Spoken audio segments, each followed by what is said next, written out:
Good morning. Woosa. Woosa.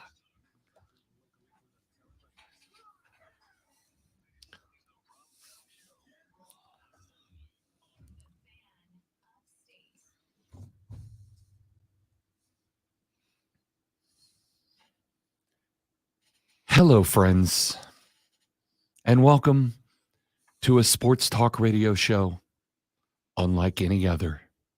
This is the Rob Brown Show. This is the Fan Upstate. My name is Rob Brown. The pleasure of being with you today is, of course, exclusively mine. Directly on the other side of the glass this morning, he is my colleague on the call today, live from the 18th. Lonzo Reitzel here as well. Lonzo, happy Masters Thursday to you. And of course, as always, welcome to the broadcast. How are you, sir?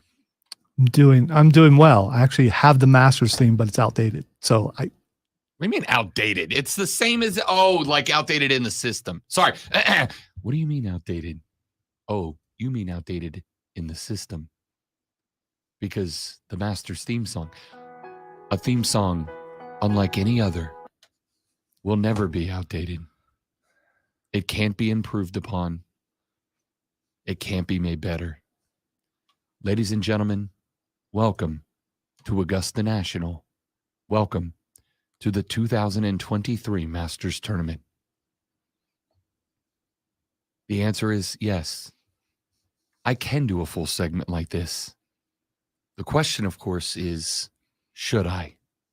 The answer to that question, of course, is absolutely not. But I might anyway. Is this a bad idea? Probably. you missed your moment. You should have right in the middle in there, went full on ham. It just caused people to go like that and have to turn the radio down. It's a classy day here on the show as we celebrate. Wait, what?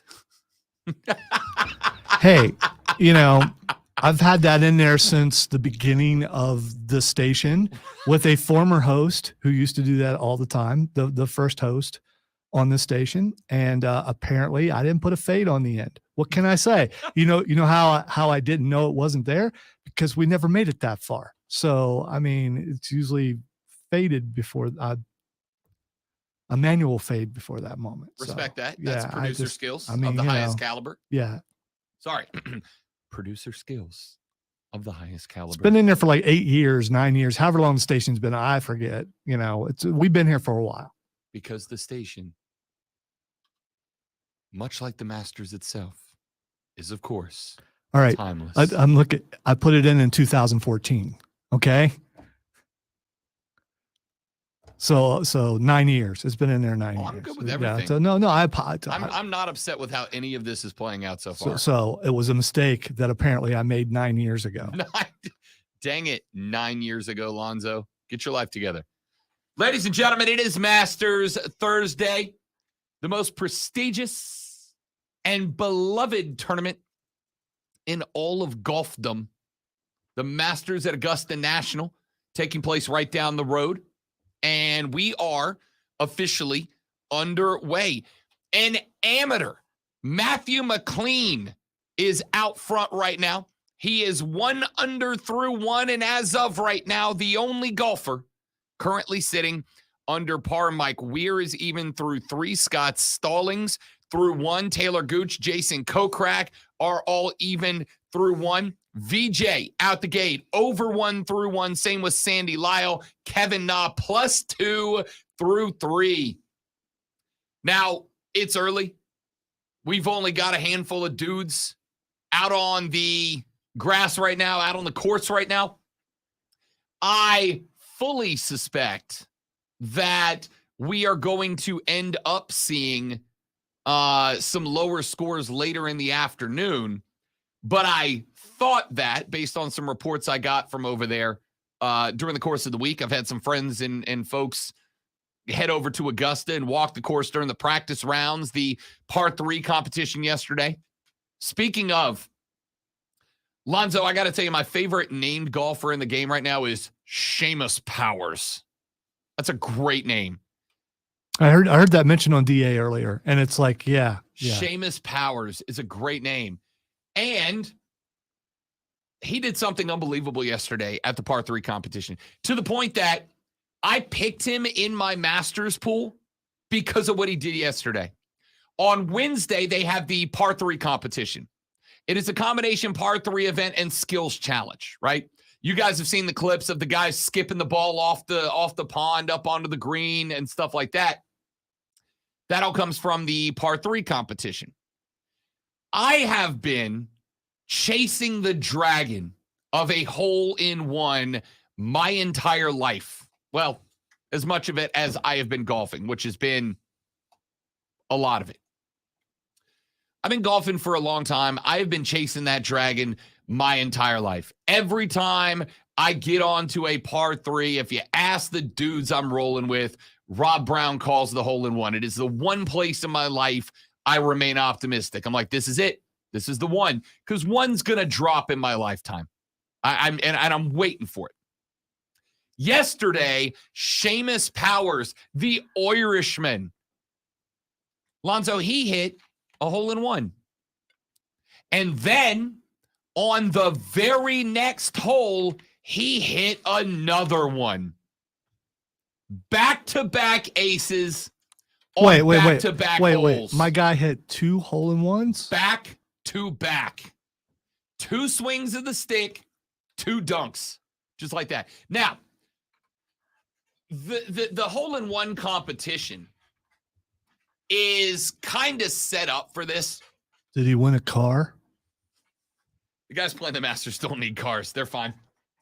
You heard of Seamus before this? Seamus needs a car. Old Seamus Powers. So the hole-in-one competition at Augusta National is set up for this, right? They go out there, they put the pin at the lowest part in the green so that no matter where you hit it on the green, the ball trickles back towards the hole. They want holes in one. It's entertaining. It's good TV. But it's still relatively rare. I think they had 4 of them yesterday. The majority of golfers at Augusta played all the par 3s yesterday. They had like 4 aces when the course was set up for aces. But Seamus Powers had 2 of them back-to-back. That's unbelievable, man. I don't know that I can describe how incredible that is. Still not as good as the leader of North Korea, but, he's working on it. Well, none of us can be Kim Jong-un, who goes out, shoots 18, and cards like a 36. That's incredible. That's incredible. We should invite him to the Masters one year. See how he does. Runs the field. Dan the Superfan Man says, has a back-to-back hole-in-one ever been documented before? I couldn't find one yesterday. There were a number of golf journalism sites that said they were unable to find verified, documented cases of back-to-back aces. But here's the thing. Has anybody ever done it before? I mean, no, probably not, right? Probably not. You'd have to play on a par 3 course, of which there's a bunch around the country. You'd have to play on a par 3 course and just get damn lucky. Can't imagine. Seamus Powers did it. And because old Seamus did it, yesterday, Rob Brown jumped into a pool where you select 6 golfers from 6 tiers, right? Anybody that has, I think, 10-1 or better odds, 25-1, 75-25, whatever. Is there a mullet category? There is not. But your boy Cam ditched the mullet. He has demulleted himself. He's done poorly since, right? Yes, he has. Well, we'll find out.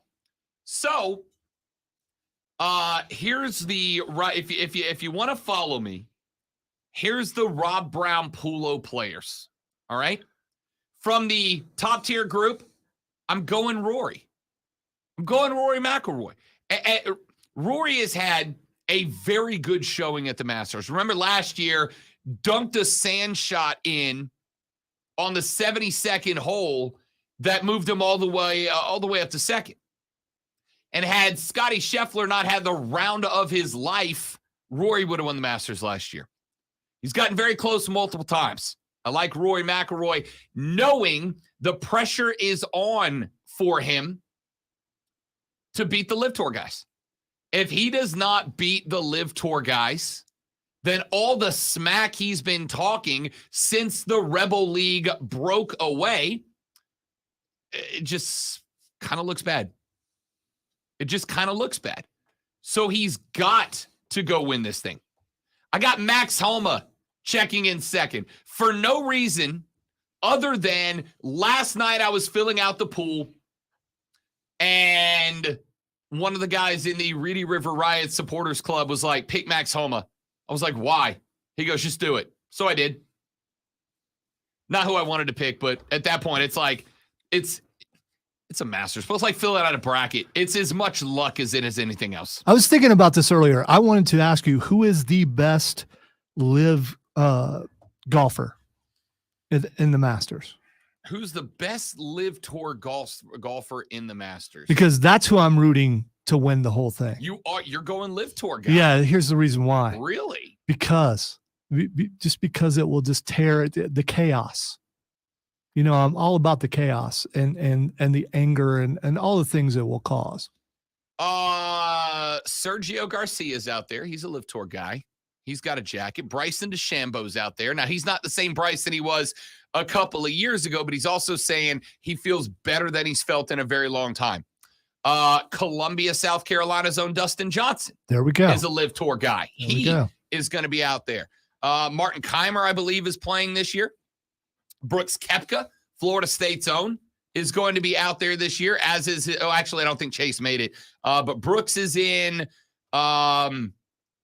All right. Jason Kokrak is in. Phil Mickelson's obviously out there at 50. So Kokrak, you just mentioned him earlier. Isn't he like on the leaderboard right now? Well, he's only on the leaderboard because there's the only first like round. 7 guys out there. Yeah. Okay. All right. So I'm rooting for, there's some names in there who have a shot to actually win it. If they play like they did at one point when they were really, really good. So I'm rooting for the LIV guy. One of the LIV guys to win. I am not. And I am not. Here's what I hope. I hope the LIV guys finish 1, 2, 3. I don't. Just because of the anger that it will cause everywhere else, including in this room. Yes. And I just want to make everybody mad today because, you know, they've made me mad. So,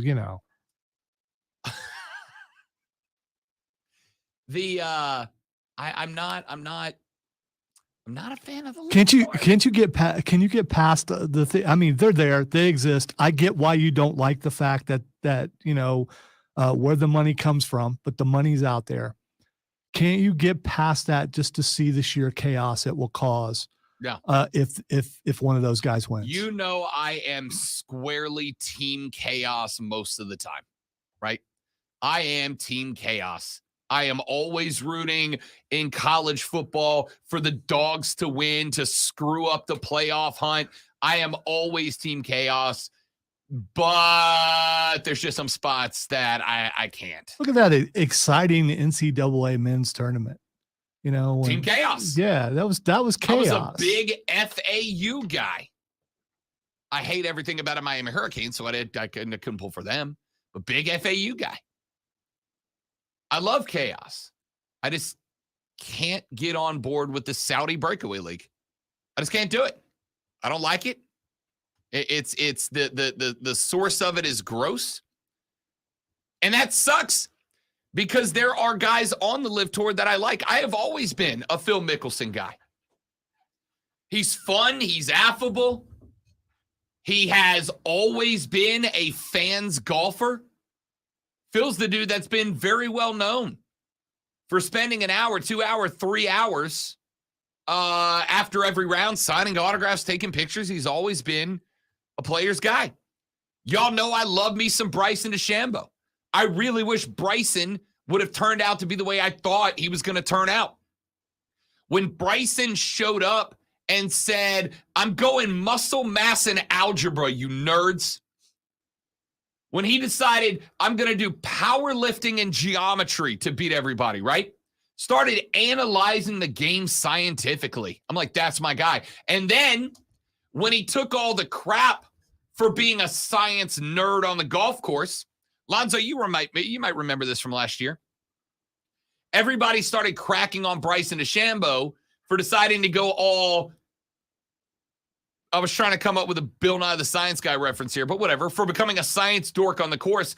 He showed up at the next tournament wearing a golf shirt that was covered in like algebraic equations and test tubes and beakers and Bunsen burners. Yeah, I remember that. That was awesome. It was amazing. Love Bryson DeChambeau. Big Sergio guy. Sergio's in my pool of players. DJ. I'm always pulling for DJ. Love DJ. Brooks. Love Brooks Koepka.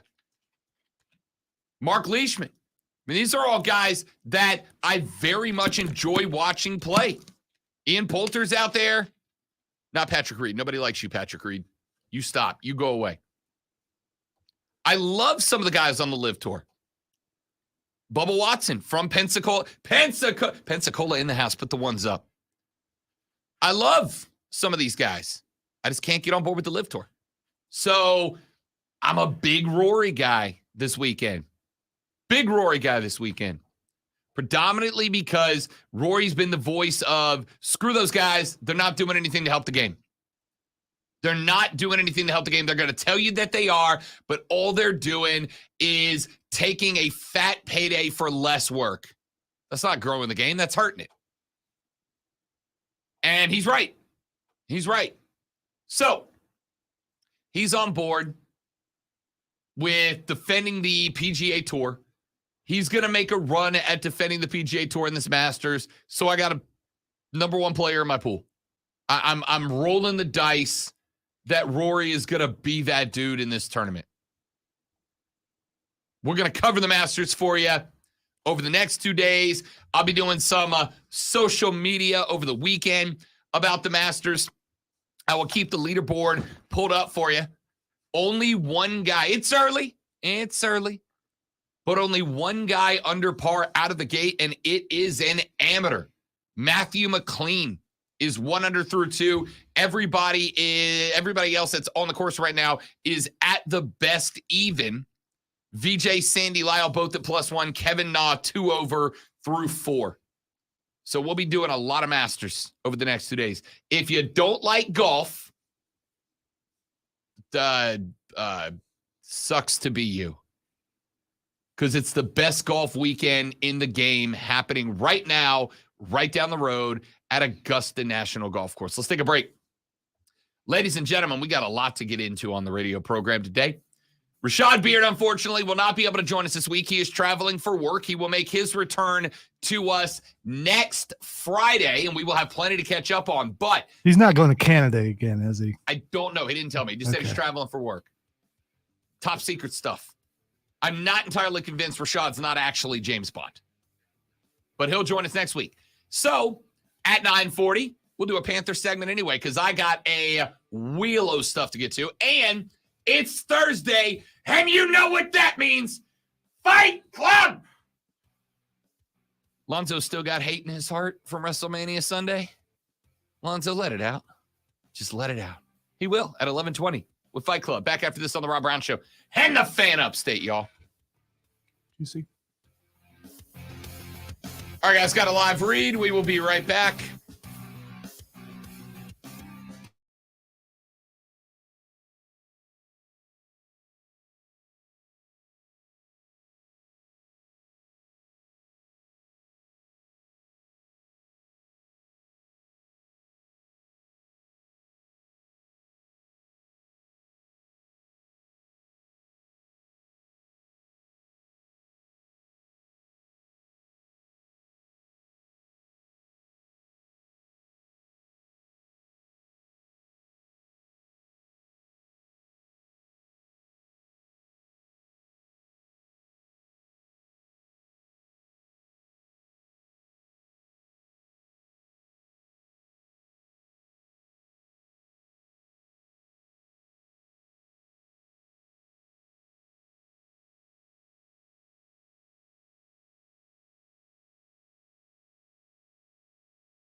SC Comic-Con is back and bigger than ever. April 15th and 16th at the Greenville Convention Center. Featured artists and stars like Chad Eastman, By the way, I'm not in a different studio, Luke.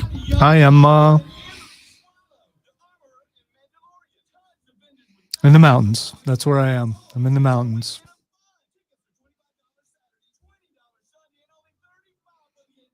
Bad part about this hides the flag. There we go. It only shows up if I do this. There, I'll just do this the entire time. Why not?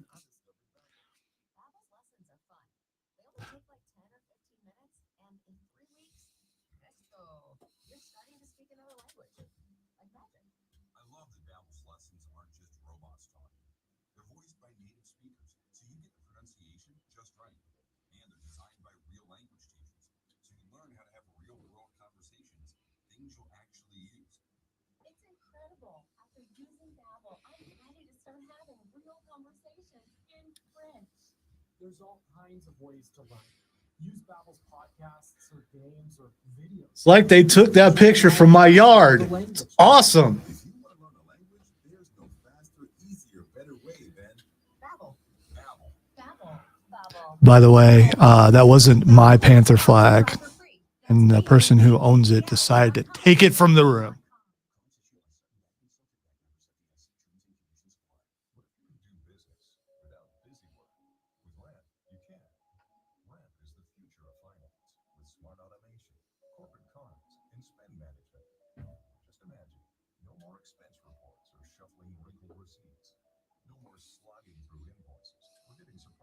Unexpected charges. Just your business's big idea with smart spend controls, automation that crushes busy work, and real-time insights so you can make it happen. In other words, Ramp completely reimagined finance to make it work for your business. Get set up, issue corporate cards, and start making payments in less than 15 minutes. See how Ramp does finance. Join today and get $250 just for signing up. Just go to ramp.com/offer. That's ramp.com/offer to get $250 for signing up. That's ramp.com/offer. Santa Dust. Saturday night games market at the Foundry and Jersey Mill in downtown Greenville. Santa Dust. Tickets on sale now at blindrocks.com. Sponsored by Blindster.com. Hi, I'm Kyle at Blind. I'm changing your character to a druid just because of that picture. It's taken from my house. Might as well be. It's the closest to home as I can find. I tried to get us a remote at John Daly's Hooters branch in Augusta, but they turned that down for some reason. I don't know why. My boy Brandon, a back-to-back ace disc golf. Still impressive for the record.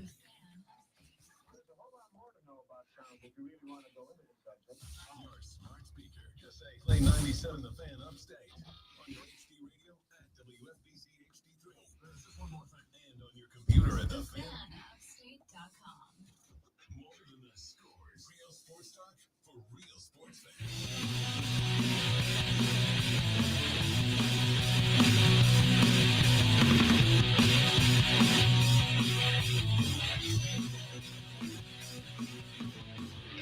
The Rob Brown Show's on your radio. It is the Fan Upstate. Oh, ladies and gentlemen. There's a conversation going on in college football right now. It's a conversation that we have had on this show many times in the past. It's a conversation that is picking up steam nationwide, including now two of the best coaches in college football. Obviously, both big fans of the show, Dabo Swinney and Nick Saban. They are now both on board with something that I have been a proponent for like a hot minute. That is inter-squad spring games. Spring games, obviously, as they are set up right now in college football, are the orange versus the purple, or the garnet versus the black, or the blue versus the orange. It's your roster, cut down the middle, in half, playing against each other. Some teams do first versus second team. Some teams do it draft style. Some teams have the coaches pick squads. But it's all one squad. I have for a long, long time thought, why would we not do inter-squad spring games? It'd be better for everybody, right? Smaller schools can be brought in to play larger schools. Do you think that, for instance, Furman couldn't do with an extra paycheck for going up to Clemson? They get a spring game where they would play a very good team, but more importantly, it would allow your team to play as a team. You could even go so far as to say, hey, we're going to structure this thing. First half starters, second half reserves for both teams, right? We're going to give our starters a half. We're going to give our reserves a half. You could work into it some of the different rules that allow you to get work in, right? Starting in the second half, we're going to do every drive is going to have a special teams play, whatever, right? But it would also allow you to practice against somebody else. It would allow you to get different looks, to work your defense out against an offense that they haven't been going up against in spring training over and over and over. Yeah? I think it's a phenomenal concept. I think it's a phenomenal idea. I would absolutely go in that direction with it. Well, Dabo Swinney said, quote, I love it. I've said it a million times. I'd love to play somebody in the fall. We're the only level of football that doesn't get a chance to scrimmage somebody. It would be nice to bring somebody in and do some one-on-ones against somebody else. I've said that for years. Spring games, I guess there'd be some interest, but I'd rather have it in the fall, even if it's just being able to practice against somebody. Do some inside drill against somebody else. Do some one-on-one. Do some 7-on-7 like you do in high school. They go and work against each other, practice against each other, maybe have a day of camp embedded with somebody. I think that would be great. All we have is each other for 350 days. If everything's perfect in our world, you get 15 days to go play. So it's the 350 that makes the difference, and we've only got each other. That's all we've got. It'd be nice to have that opportunity somewhere on the calendar. So Dabo says, let's do it in the fall. Let's do a preseason camp and scrimmage game. Saban said he's in for it being a spring game, and now the smaller schools are talking about it as well. Trent Dilfer is the new head coach for the University of Alabama, Birmingham, the Blazers. Trent Dilfer, when asked if he would be willing to take UAB to Tuscaloosa or Opelika to take on Alabama or Auburn, his response was, and I quote, pretty please, end quote. Said it would be super useful for UAB, right? Alongside likely getting a check to head to Opelika or Tuscaloosa every year and get beat up on the spring like they do in out of conference in the fall.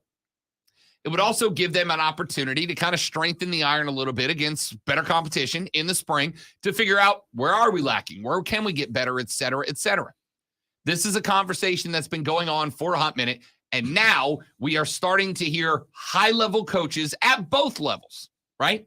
The highest level coaches up in the BCS, well, Power 5 level, the BCS level, up in the Power 5 level, and coaches from the smaller schools saying, hey, it's never going to hurt us to get more money in the bank, and it's going to give us the opportunity to really test where we stand in lower-level college football before we start playing for the smaller conference championships as well. I'm not shocked that the coaches went on board with this. This will work. Here's what they're doing. They're softening the blow for what is to come, what they've been talking about for a while now, and that's the big schools no longer playing the smaller schools. I am curious if these inter-squad scrimmages if they're paying the teams less to come, because this way they pay them less, they're still getting some money out of it, and then when they stop playing them in the regular season, it softens the blow a little bit. First off, I do think we are a ways off from that happening. I think there is the possibility way down the road, but as of right now, especially when the conferences are continuing to grow and you have the Southeastern Conference, for instance, discussing the possibility of leveling up the schedule by adding another conference game, guys like Saban aren't going to say, yeah, we'll go to a 9th conference game and then we'll use those 3 non-conference games and schedule Ohio State. Yes, they're never going to do that. But playoffs are expanding. And so the higher level teams you play, the better it looks on you, especially if you get victories. And I think that if it comes down to, okay, these teams are pretty even, we're trying to figure out seeding or trying to figure out who gets that 12th spot. Yeah, but these guys, they played, South Carolina State and they played Elon, and these guys added another big game. So we're going to go with them. So I'll start with, I'm just saying this is a long game. This is just the beginning of something to soften the blow for when they stop playing these teams. I don't think, not that it is nefarious, but I don't think it's nefarious. I do believe. I don't think it's nefarious either. What I think is they're looking down the road and seeing how things are going to be. This way they make sure that and are they going to pay less? That's just business if you can get away with that. But at least the smaller teams still get money.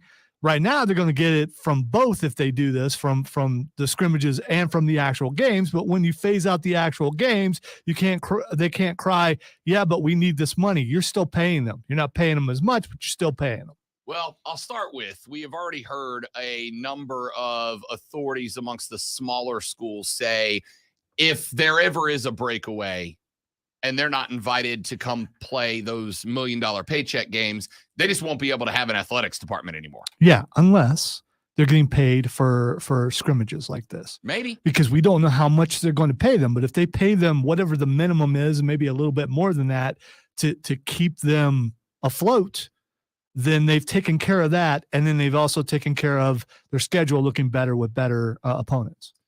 You're not wrong.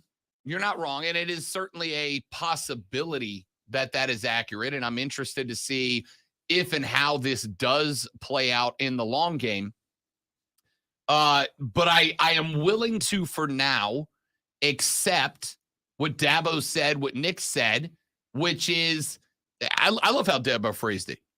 You got 15 days out of 350 to go play somebody else. The other 350, you play each other. So what would be the harm in for a day or 2 or 3 or 4? Maybe you do like the NFL is doing it the way the NFL does it, with joint practices having become, over the last handful of years, more popular during the spring and fall camps, because it does help you when you line up against the same guy every day, right? If Lonzo's playing offensive tackle and I'm playing defensive end, I got a set of pass rush moves I'm going to use, right? Those are my go-tos. Lonzo is going to, intentionally or not, begin learning how to block my moves, not the league's moves, my moves. He's going to learn how to start blocking Rob Brown's A+ 5-star recruit pass rushing moves on the outside. The problem for that's going to be the first time Lonzo lines up against anybody else who has a different move set, right? So if you do it this way, at least you get one other crack at some variety, different stuff, to get out of that routine, to get out of that rhythm, to get out of that monotony of going against the same 1 or 2 defensive ends for 350 days, to then line up and do not that for the 15 days that it matters. I think Dabo's spot on. Just from a football perspective, I think this makes excellent sense. From a football perspective, it makes perfect sense. Now, is this small schools trying to get set up to take care of themselves because they are afraid they will get bumped from $1 million payday games down the line?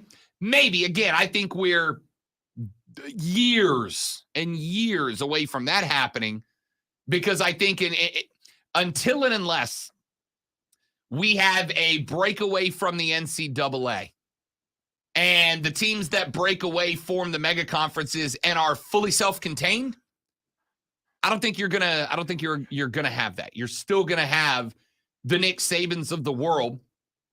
Actually, I shouldn't use Nick, because Nick's done a really good job of scheduling at least one powerhouse OOC.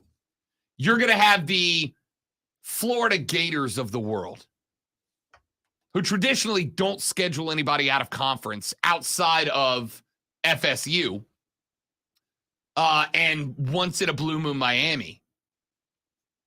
You're not going to have Florida get rid of 3 OOC games against FAU, USF, and Alabama Birmingham. Because it gives them a tune-up game, and it knocks theoretically, knocks 3 losses off of the record, right? Those are 3 dubs right there. You got to pay $1 million for it. So I think if Lonzo's thought does come to fruition, which I'm not arguing that it could, I think it is a ways off, TBH. But I would be interested to see what conversations this generates. But Dabo and Nick are in. Let's take a break. When we come back here in just a minute. It's Thursday. Ordinarily, we'd be joined by Rashad Beard, host of the Panther Nation podcast, but he is unfortunately traveling, so he won't be able to join us. Instead, I got about 4 Carolina Panther stories that Lonzo and I are going to bounce around. And we'll do that when we come back here in just a minute. 10 o'clock hour, we'll check in, get an update on the Masters leaderboard as we look at Eldrick Tiger Woods out on the range right now, getting warmed up for round number 1 at Augusta. Get you a leaderboard check. And there's a whole lot more, man. A whole lot more. The Rob Brown Show rolls on. It is the Fan Upstate.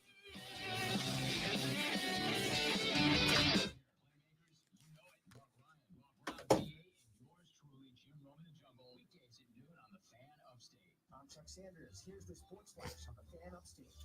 The Carolina Panthers are reportedly unveiling new uniforms prior to the NFL draft, which starts on April 27th. Oh, look at that. That's a subject we're talking about coming up. Bryce Elder gave up 2 hits with 6 strikeouts and 3 walks after being called up from AAA Gwinnett on Tuesday. Jesse Chavez retired the only batter he faced in his first game of the season. The Nationals have lost 5 of 6, falling 7-2 against the Rays on Wednesday. The Texas Rangers beat the Orioles 5-2 on Wednesday. Jacob deGrom got the win, retiring the first 12 batters he faced. He finished with 11 strikeouts. The Yankees doubled up the Phillies 4-2. NHL tonight, the Hurricanes visit the Predators. Carolina's on top of the Metropolitan Division by 3 points over New Jersey. Carolina looking to extend a 3-game lead streak. The Fan Upstate is your home for Furman Paladin sports all year long. Download the Odyssey app, search the Fan Upstate, and listen anywhere on your phone. I'm Chuck Sanders with the Sports Flash on the Fan Upstate. If you own a small business, you know the value of time. GetRefunds.com does too. That's why they've made it easy, no matter how busy you are, to apply for the Employee Retention Credit, or ERC. Go to GetRefunds.com to get started, and in less than 8 minutes, see if your business qualifies for ERC assistance. Your business may be eligible for a payroll tax refund of up to $26,000. Yeah, I do kind of want to know where that picture's from, though. And it looks Smoky Mountains. I don't know what picture you're talking about. Lonzo's broadcasting so remotely that he's having an impact on the natural environment around him.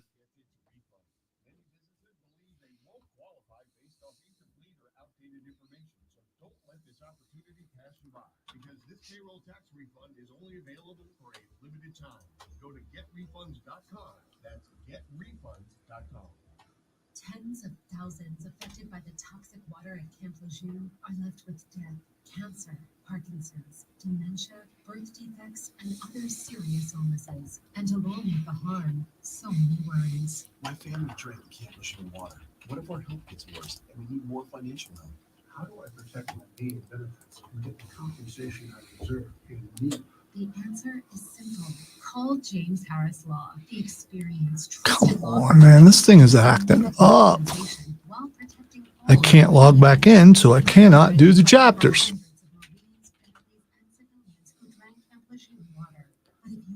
Hello, this is one login voice. Yay. At the beep, enter the digits you see on the screen, followed by the hash sign. Call 800-337-6655. 3 by That's my. 800-337-6655. Oh, come on. I did it. 6655. Work. Thank you. Goodbye. If you own a small business, Well, I had to convince you. GetRefunds.com does too. That's why they've made it easy, no matter how busy you are, to apply for the Employee Retention Credit, or Are you ERC. Go to getrefunds.com. Mm. Less than 8 minutes, see if your business qualifies for ERC assistance. Your business may be eligible for a payroll tax refund of up to $26,000 per employee kept on payroll during COVID-19. It's the best way to make the most of a situation. That's all I'm saying. And so you got to go to your Zen place.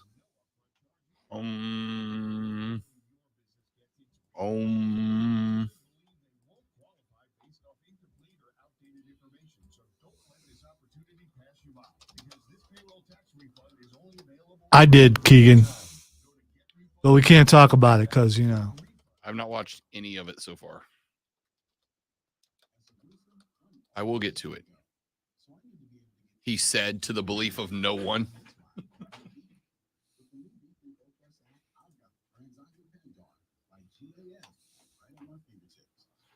I have heard, and this is not going to encourage me to watch or not watch, but very mixed reviews about this season. Well, whoever they are, they just don't know anything about, good shows.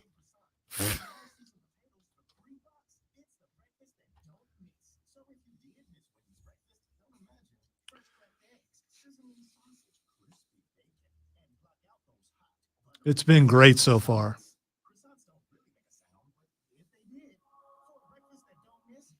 The effects are good. The story's good. They're on the edge of a Boba Fett chase scene, though, on one episode. It was so close. Boba Fett, the most overrated character in the history of movies.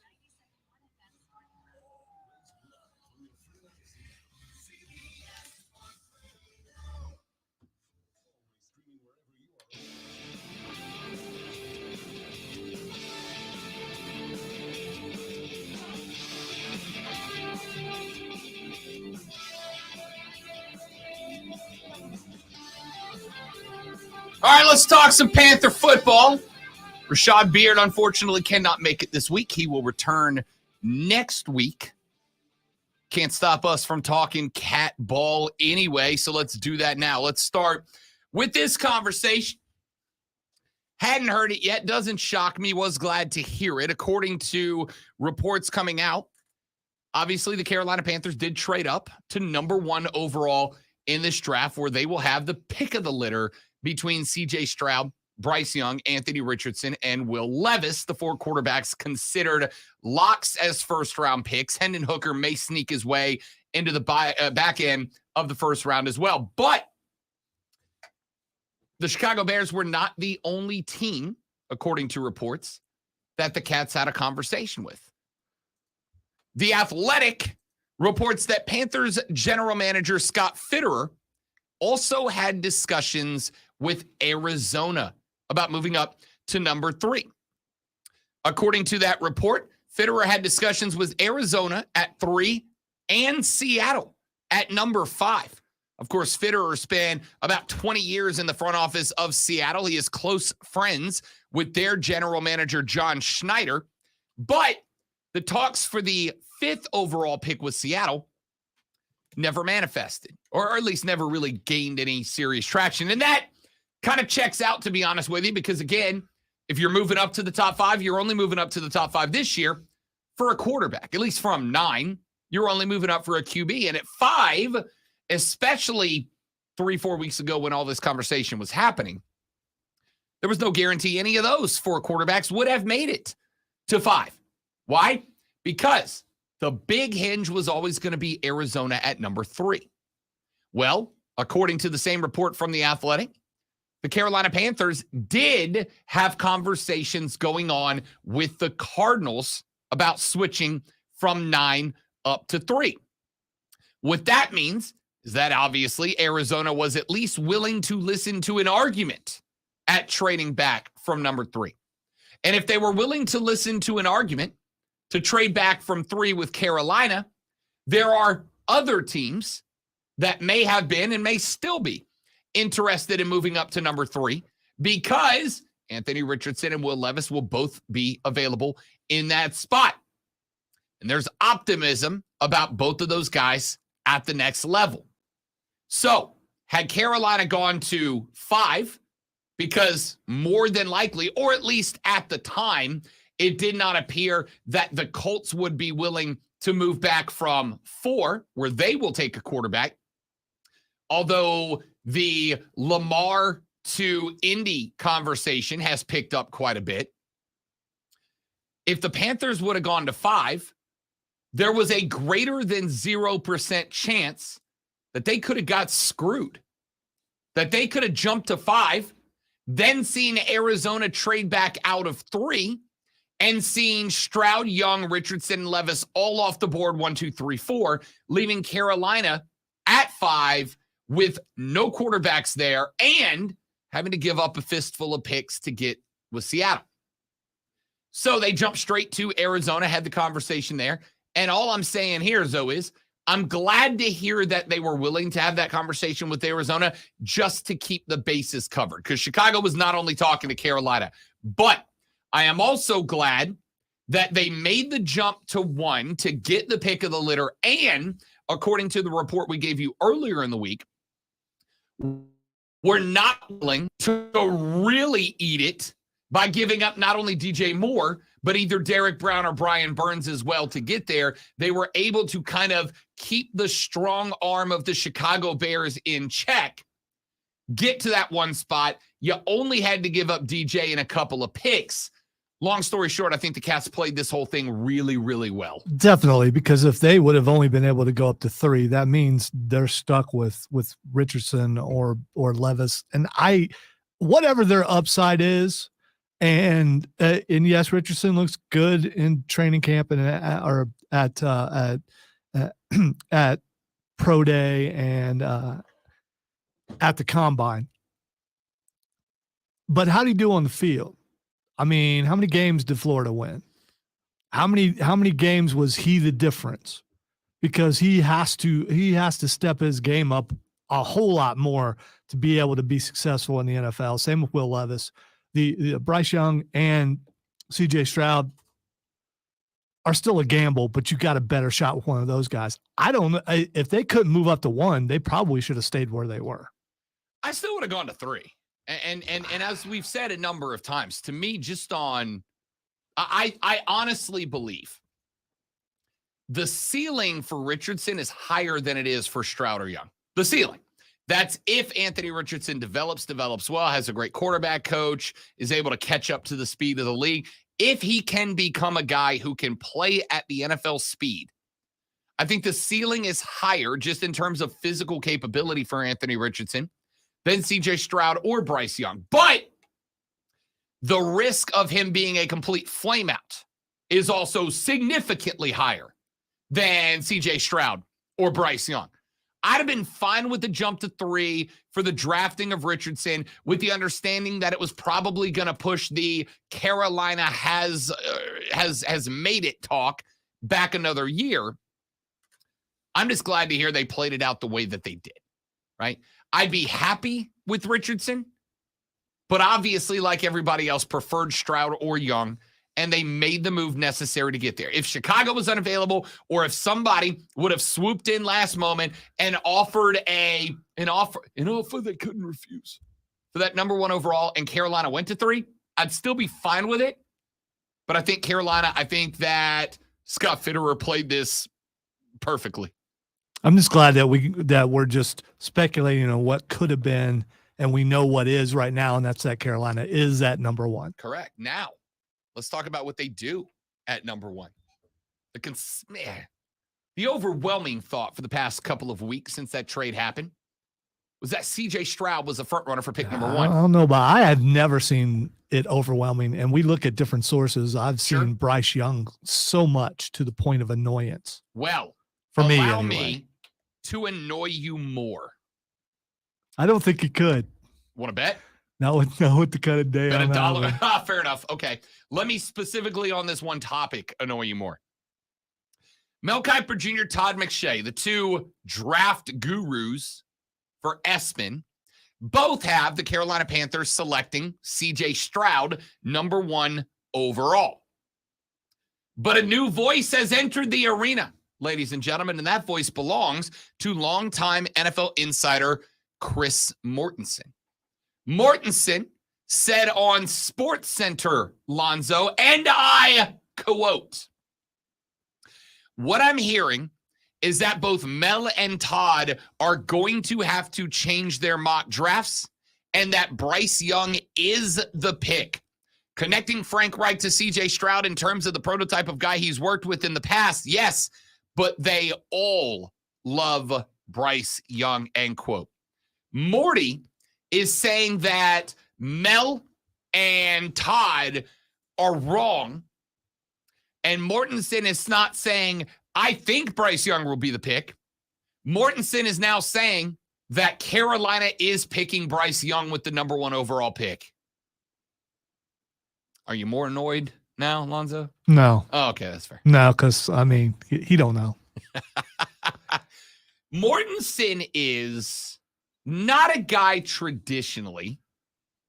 He was the guy. Then Schefter came along, and he's been relegated to, The other guy. He dropped back a tier. Yeah, there were like and 4 or 5 years where we were getting Morty and Sheft commercials, right? Like they were doing the buddy cop thing.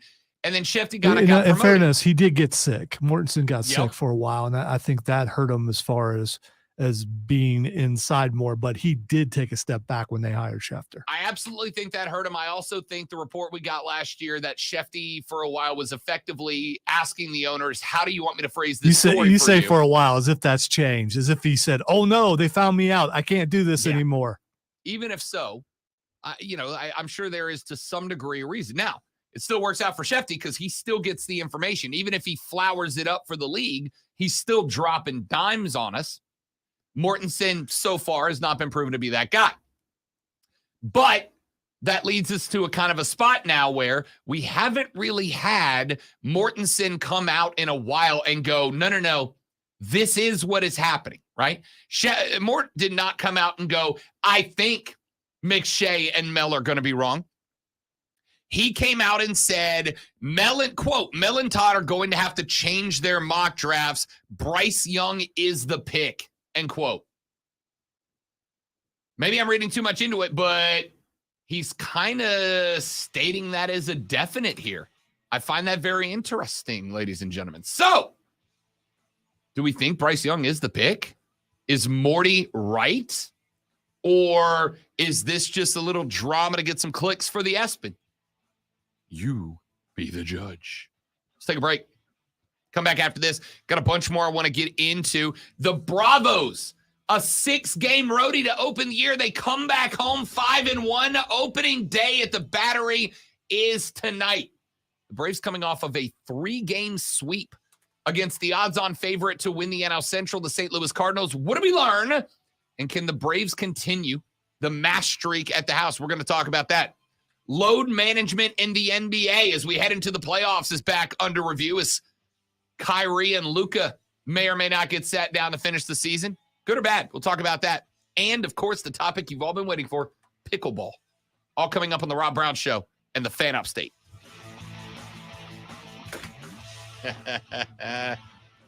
Pickleball.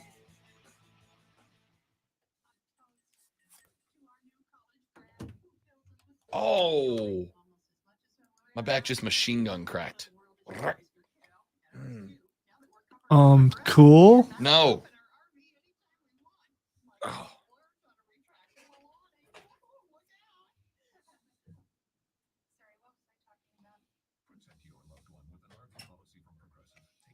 It's a turf war, Steven. That's all. Just a turf war.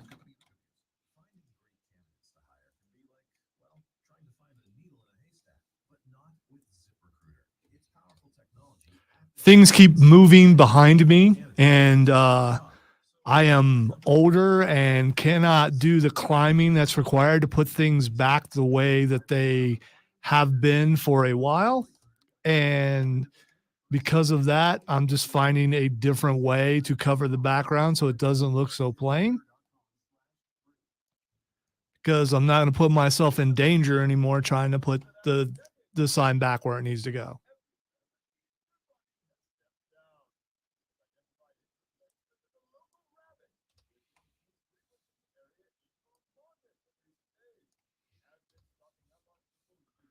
So, yes, it's just a petty turf war. It's ridiculous. I'm going to lose the war. Doesn't mean I can't fight and find other alternatives.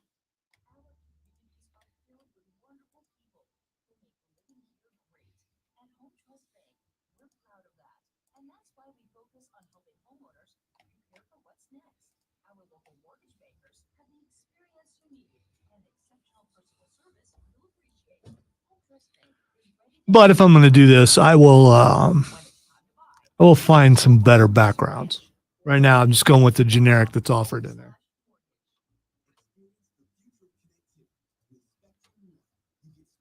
Might even get me a green screen.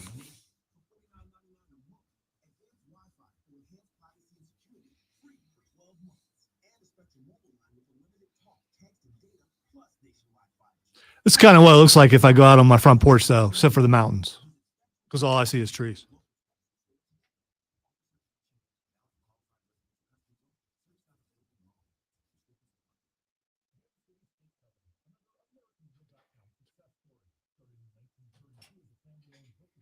I'm sorry you guys get to witness the turf war, but I mean, you know, that's just how it goes.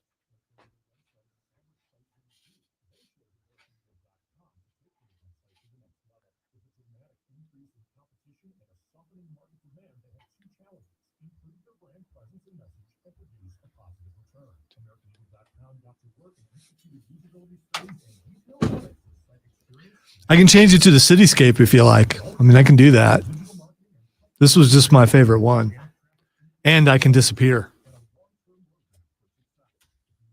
Cast invisibility. You can't do that. Third level.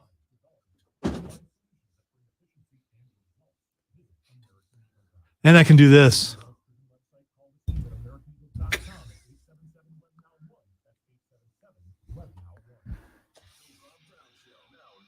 Hey, that's me. And you guys can't do that. You can't do this.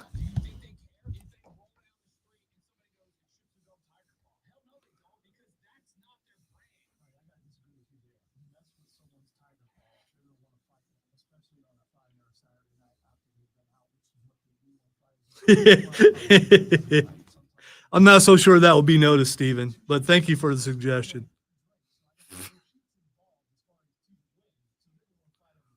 Oh, no, I can't do that. That doesn't look right. Can't be in the woods with my hair up.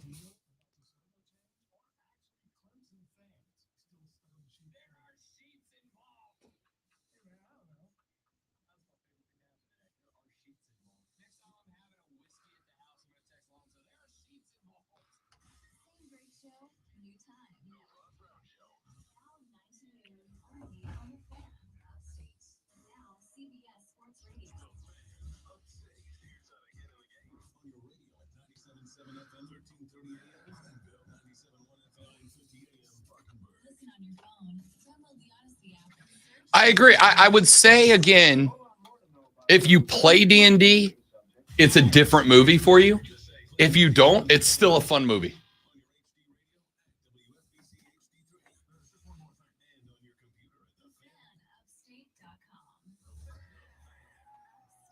It was a really good movie. It was.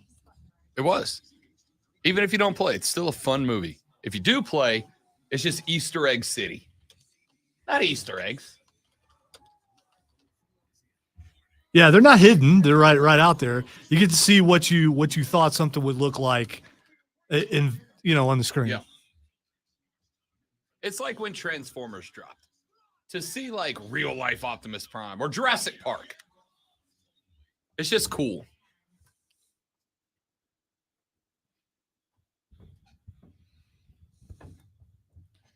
I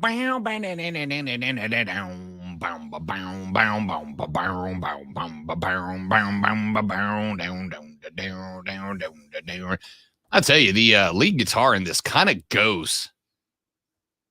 Kind of shreds a little bit, y'all. Our numerados of the Rob Brown Show goes right now. Welcome back, my friends, to the show that ends at noon. But, time flies when you're making award-winning radio. And we certainly try. Waiting on a reason to bust that red jacket out. It's hanging up there for a reason, y'all. Glad to have you guys. Welcome back to the show. Got a few more things I want to get into on the day. But let us check in on the Masters leaderboard as it stands right now. Got a couple of players that are standing out. As of right now, Mike Weir is up there on the board. He is currently 1 under as he makes the turn at 9. We've got Scott Stallings, an American. He is sitting at 1 under through 7. Adrian Moronk from Poland is currently sitting at 1 under through 4. That is also true of Louis Oosthuizen and Kevin Kistner. They are also 1 under through 4. Mitchell Reed and Thagala are all at 1 under as they head to 3. Kokrak and Gooch are both at even. There's a radio name right there. Gooch. No, Kokrak and Gooch. Kokrak and Welcome to Kokrak and Gooch in the morning. You're home for classic rock and all the fart jokes you can handle. It's Kokrak and the Gooch. He's got to be the Gooch, right? Yeah, he has to be the Gooch. The Gooch. For sure. Kokrak and the Gooch. Was it there was a character on Scrubs called the Gooch, if I recall correctly. Scrubs was a great show. Underappreciated. I only show saw bits and pieces of Scrubs. Scrubs will go down as one of my favorite sitcoms. Scrubs is up there. The Good Place is up there. Parks and Rec is up there. The Office is up there. What else would I play? I'll tell you, I recently started getting into what's the cop show with Terry Crews? Andy Samberg. Reno 911. No. Yeah. I love Reno 911, but no. I thought that's what that was. That's the old Comedy Central show, which is also hysterical. I know what you're talking about. I watched the first season of that, and it was just like, what's it called? Precinct 99 or something? Brooklyn Nine. Brooklyn Nine-Nine. That's it. Recently bumped into a couple of episodes of Brooklyn Nine-Nine. Pretty funny show. Pretty good stuff. I'm gonna have to go back and start it from the beginning because I jumped in obviously towards the more recent seasons. Terry Crews might be one of my favorite human beings, Lonzo. Terry Crews has every right to be a dude that I can't stand, but he's friggin' hilarious, man. Love Terry Crews in that show. Anyway, recently got into Brooklyn Nine-Nine. Not got into it. I bumped into a couple of episodes and kind of enjoy it. So I may have to go back from the beginning. It may make its way up onto the list. But by the way, Roger the on the stream, I believe it was Kokrak. Not the two things that you said. Correct. You're absolutely correct. Henley's even through 6. Larry Mize even through 4. Sergio is off even through 3. Let's see. Other golfers of note. Oh, no. The wheels are off. Matthew McLean, the amateur, jumped out to a solid 1 under through 4, but is given 2 back and is now 1 over through 7. Double bogeyed 5. And 6. Yeah, I was right. Double bogeyed 6, sent him from 1 under to 1 over in 1 hole. Freddie Couples is 1 over through 6. And VJ is 2 over through 7. Sandy Lyle, 3 over through 6. Kevin Na, 4 over at the turn. That's not going to end well for him. Next groups up include Bubba Watson. Tiger Woods is just a handful of minutes away from teeing off. Xander Schauffele, Victor Hovland, Jason Cantlay, Justin Thomas, John Rahm, Suzuki Matsuyama, Olazabal Schwartzel, and Molinari and DeChambeau are all setting up to get going here in the next handful of minutes. So we'll keep you up to date on that as we roll on the Rob Brown Show, a.k.a. the Weenus and Pitt Show, a.k.a. the Kokrak and the Gooch Show. Let's get away from the Masters. We'll come back to it in a little while as we do multiple leaderboard checks. I am so tired. There's certain topics that keeps they seem to keep I finding their thought you way. were about to go Blazing Saddles. I was all for that. Excuse me while I whip this out. So tired I'm of playing the game.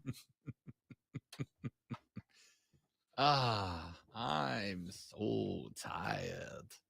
God, Blazing Saddles. We're just on a comedy kick right now. All right. Tiger Woods making his way to the tee right now. And again, if you're not in front of a television, y'all, you should be. Because if this is indeed the last stand of Eldrick Tiger Woods at the Masters, I want to see every swing. And even if it's not, even if he does come back and play next year as a multi-time champion exemption list player, just in case it's his last one, I want every camera pointed at Tiger for every swing. There are certain topics that I get very tired of talking about on the show, yet they keep making themselves unavoidable. And in the NBA, that topic seems to be load management. That is a topic that has become a curse word to a lot of basketball fans. It is a very polarizing topic, and I'll never understand why. An NBA game, any one given NBA game, generally. Hey Rob, the rest of this hour I'm gonna sit back because I need to manage my load. So I respect that. yeah, so I'm gonna be back there. Can you reach over and push the buttons for me? I respect. I mean, you know, I respect the fact that you are going to put yourself through load management. I also love the fact that you just said on the air, going to sit back and manage my load. that's the load management. Oh, I get it. Right? It's just funny to me because I'm a terrible person. Anyway, load management. I was sitting up last night, very late at night, getting set for a 10:30 p.m. kickoff of the Greenville Triumph in round number 2 of the Lamar Hunt U.S. Open Cup. A match that, unfortunately, the boys from the GVL dropped 1-0. That is back-to-back defeats with the 1-0 scoreline for the Triumph. Goals will need to be found sooner rather than later. It was a problem for the Triumph last year. It is a problem out of the gate, though. They did sign a couple of strikers this year, so hopefully the floodgates will open sooner rather than later. We'll talk soccer later in the week. But I was sitting up last night watching that match, had the old tablet in hand, doing the show prep, and I came across an article written by Baxter Holmes, a senior writer for ESPN. And the article is entitled... Did he write the Pina Colada song? Feel like pina colada, boom, boom, boom, boom, boom, boom, boom, boom. Lonzo puts a song in my head once a day. It's a. Sorry, I was doing the load management thing and I forgot that I was supposed to be back there. You're not managing your load well. I gotta get back there. Come on, the Gooch. He wrote an article entitled "Why the NBA's Load Management Problem Might Be Unfixable." And my immediate reaction to that was, again with this. Again. What? People just go looking for reasons to complain. Load management makes sense. Hey, Lonzo, 2 weeks ago, T2 filled in on this show for a week. Why did T2 fill in on this show for a week? Because I needed to take some time off. Right. He filled in for this show for a week because the great one was on a very well-deserved, well-earned vacation. Dude, that's load management. You took a week off. You called in an all-star caliber reserve. You called in the fan upstate 6-man T2.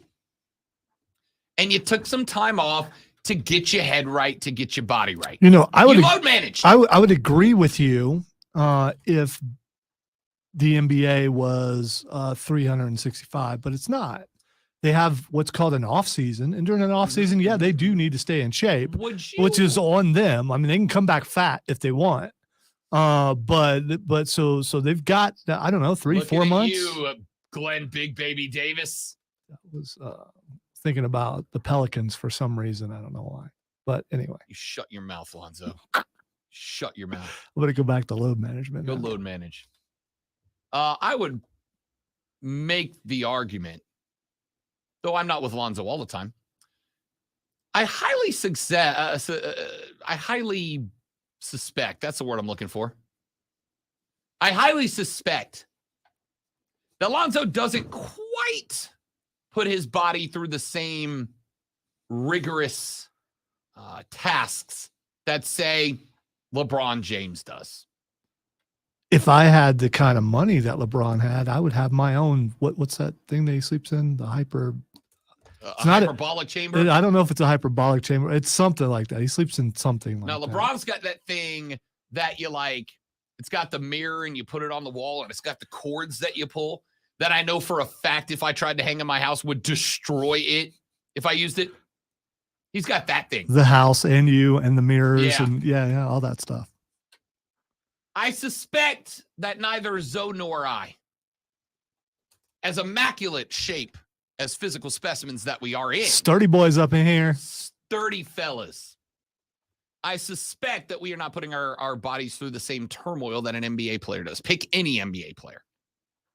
Specifically those that start and play the majority minutes every single night.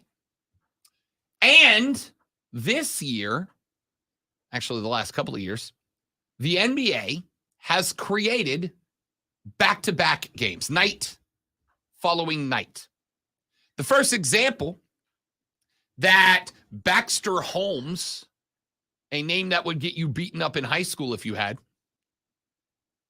that the first example that Baxter Holmes used was back in January 20th. The Golden State Warriors headed to Cleveland, Ohio to take on the, at the time, surging Cleveland Cavaliers.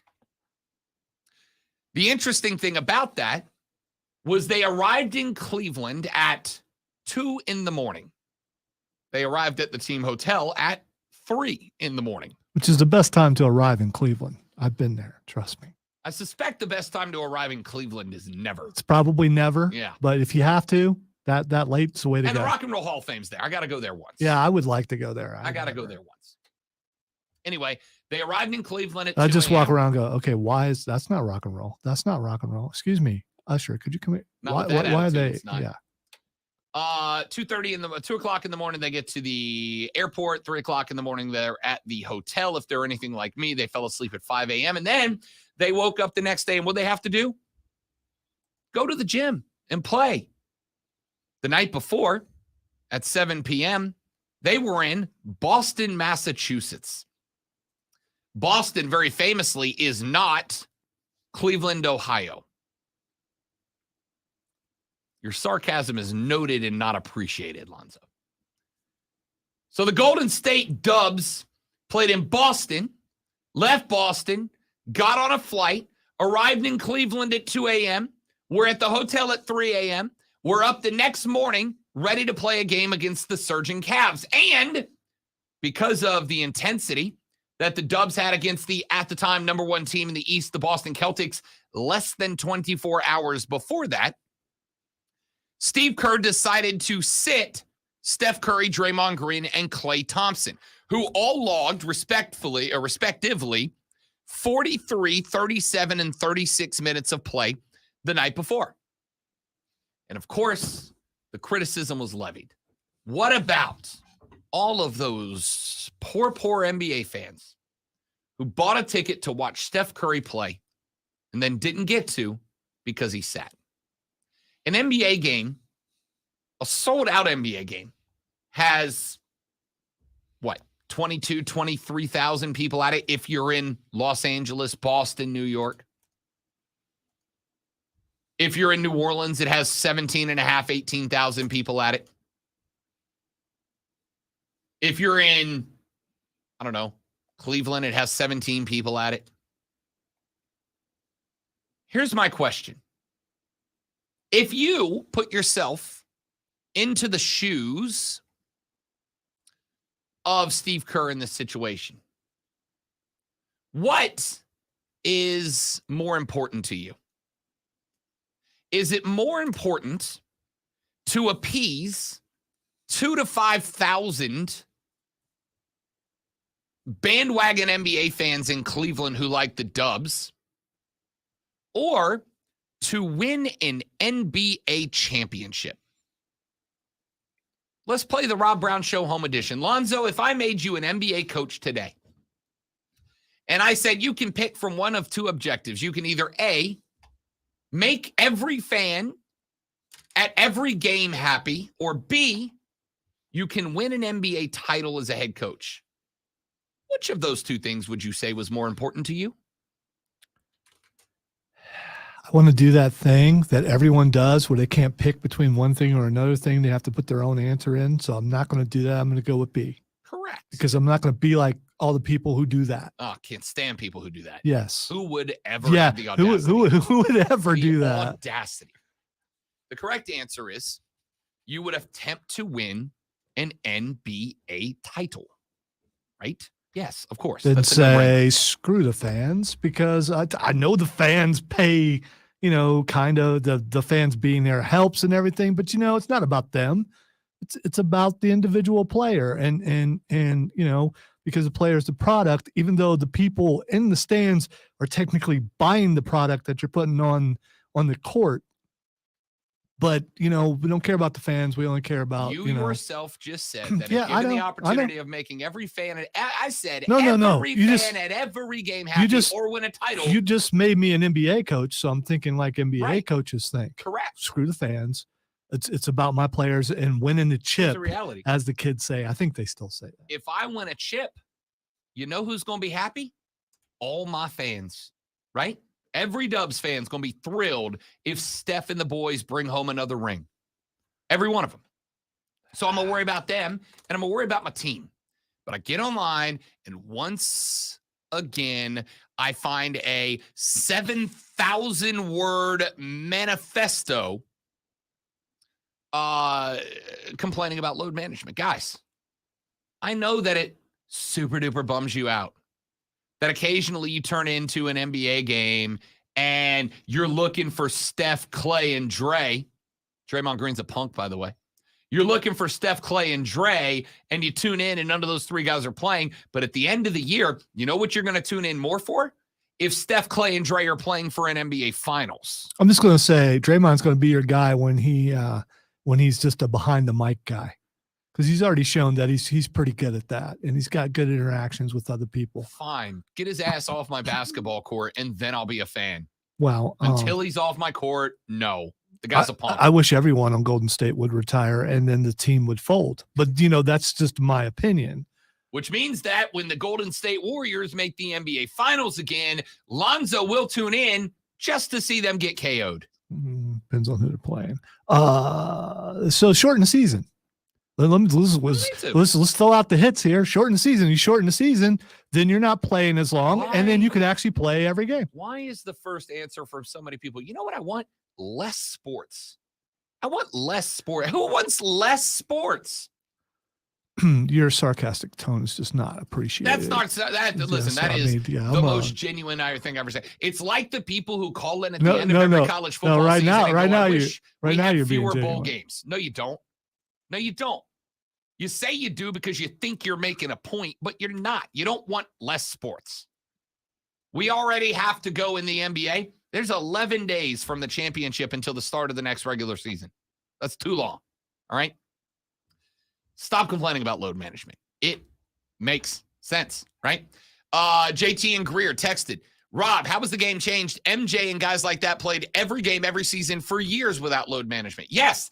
And Johnny Unitas used to drink beers and throw back ciggies on the sideline during games. By the way, we're talking about two different sports here. I understand. My point is our understanding and the science behind games and what will bring out the best in an athlete changes all the time. So you're saying science has made the game worse? No. Yeah, because You're saying because because science says no, you got to take it easy. Whereas back in the day, drive yourself as hard as you want to prove that you're the best. Now science is saying, you know what? Maybe you shouldn't do that to your body every single week. Take a day off or so.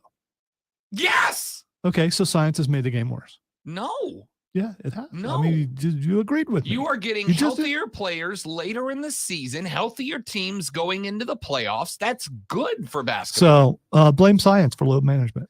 Now, JT says something now that I agree with.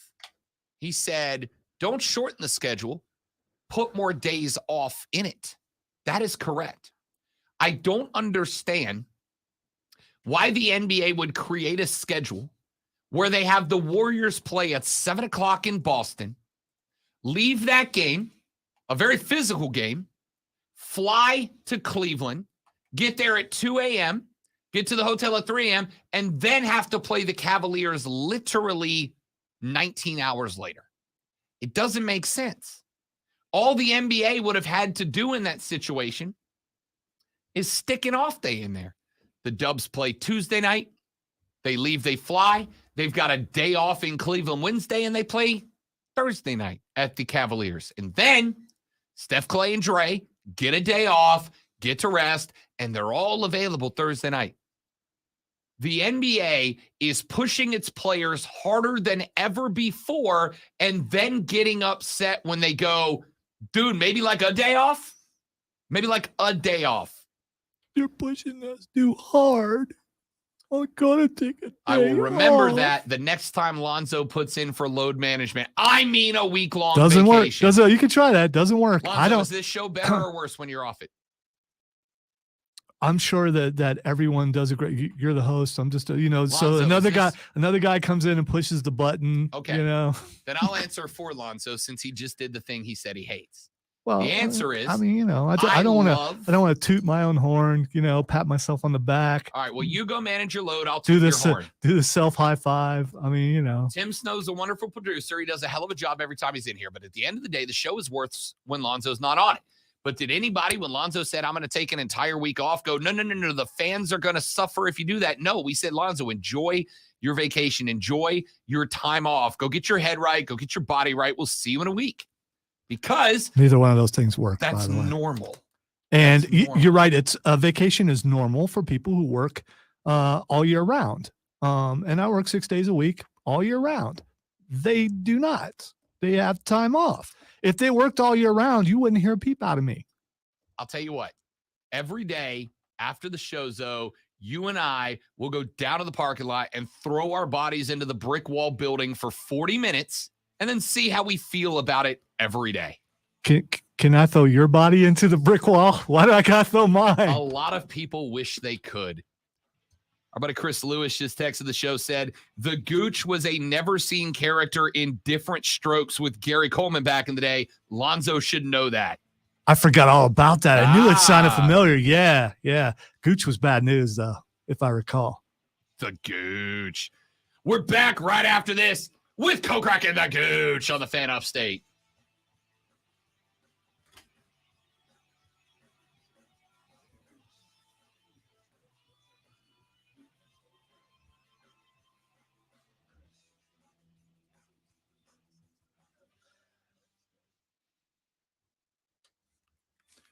By the way, it's obvious that I would be Gooch and you would be Kokrak, and it's time for the Kokrak back.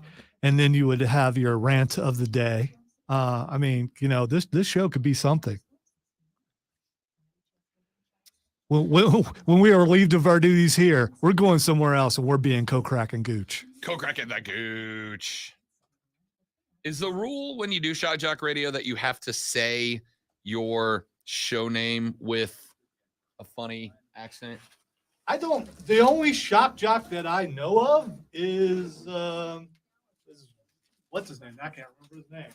Howard Stern. That's him. Yeah, that's the only. I don't know of any shock jocks in the building. I know you would differ with me, but I don't know of any shock jocks. Skrilla said tooting horns and managing loads, not made for radio. It is in the city, which is where I am Also, now. I'd like to point out that Trista Crick, host of BetMGM tonight, which you can hear right here on the Fan Upstate, just said, and I quote, "To be the man, you've got to beat the man." Whoa! I can't whoa. Whoa! Why did you leave that on? Ow! All right. Offering professional grade industrial supplies, plus real-time product availability and access to experts ready to answer your toughest. Although I probably could eat on the camera, I just have to go back where I disappear. Hey, it's Rob Brown from the Rob Brown Show. Listen, for the past few years, we've experienced When my hand to show up. market like Ah! never before. Low interest Ah! rates, contingent appreciation, multiple offers, and let's be honest, navigating that market while trying to live your life, it's not easy, right? And while we are returning to a normal market, it can feel anything but normal, and that's why you need to call Allen Tate Realty right now. Allen Tate can help you understand today's market and navigate its challenges. And with changing inventory, market shifts, interest rates, you will absolutely benefit from Allen Tate's knowledge and experience. They will help you price your home correctly and advise you when you can expect to sell. They'll also help you find your next home as well. For more than 65 years, Allen Tate has guided clients through all kinds of markets. So start your home ownership journey today and visit our friends at allentate.com to do it with confidence. Allentate.com. Get moving. When you're an innovative business, every blinking cursor, every blank page is an opportunity. What will you do with it? Will you make something better or create something new? Our Dell Technologies advisors provide you with tools and expertise to do incredible things. Because we The show is so much more fun believe in all of us. when I read the text to Vince's show as if they are going to Vincent Kennedy McMahon and not Vince Coakley. Vince is no longer on the air. Well, people still text him on the old number. So I just get text about politics to Vince, and I just pretend they're to Vince McMahon, and they get much funnier.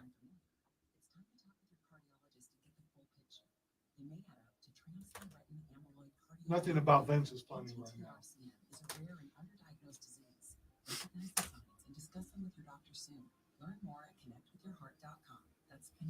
James Webb Telescope discovers oldest known black hole in the universe, a cosmic monster 10 million times heavier than the sun. It should be more massive than the sun.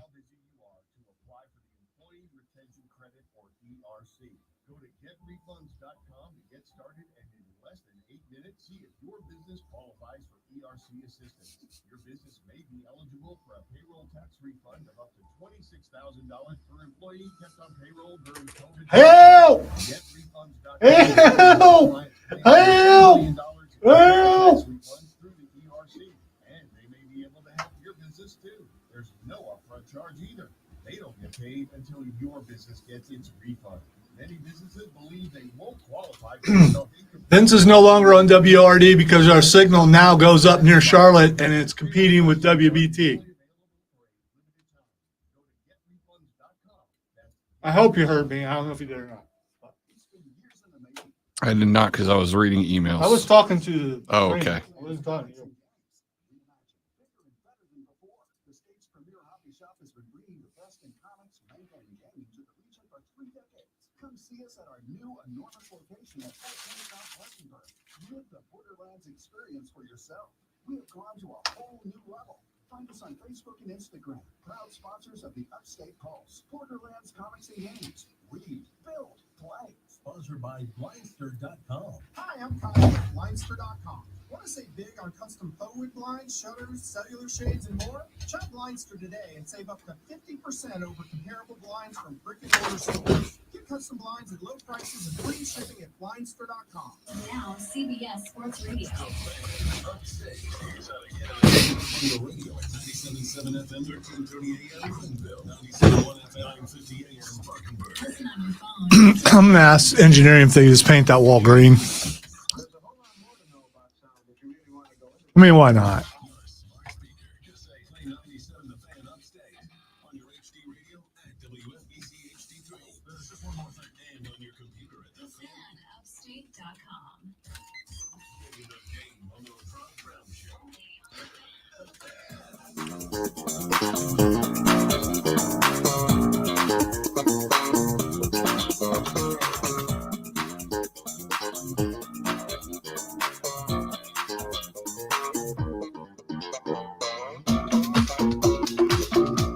Rob Brown Show's back on your radio. It is the Fan Upstate. I am Rod. The great one, Lonzo, on the other side of the metaphorical glass today. The Gilstrap Family Dealerships.com phone line is open for you right now at 844-326-3663. 844-326-3663. You can text us on the text line at 71307. 71307. Start your text with FAN. F-A-N. FAN. F-A-N. And we will read them on the air. You can also tweet us at The Rob Brown Show. You can tweet us at Lonzo on Word. You can tweet everybody at The Fan Upstate. Give us a follow at The Fan Upstate on Twitter. Follow Zoe and I at Lonzo on Word and at The Rob Brown Show. So there was a very random event as ESPN did a kind of the Ocho on Sunday. This past Sunday, the so-called fastest growing sport in the United States put together a top 10 performance in both of its key television demos.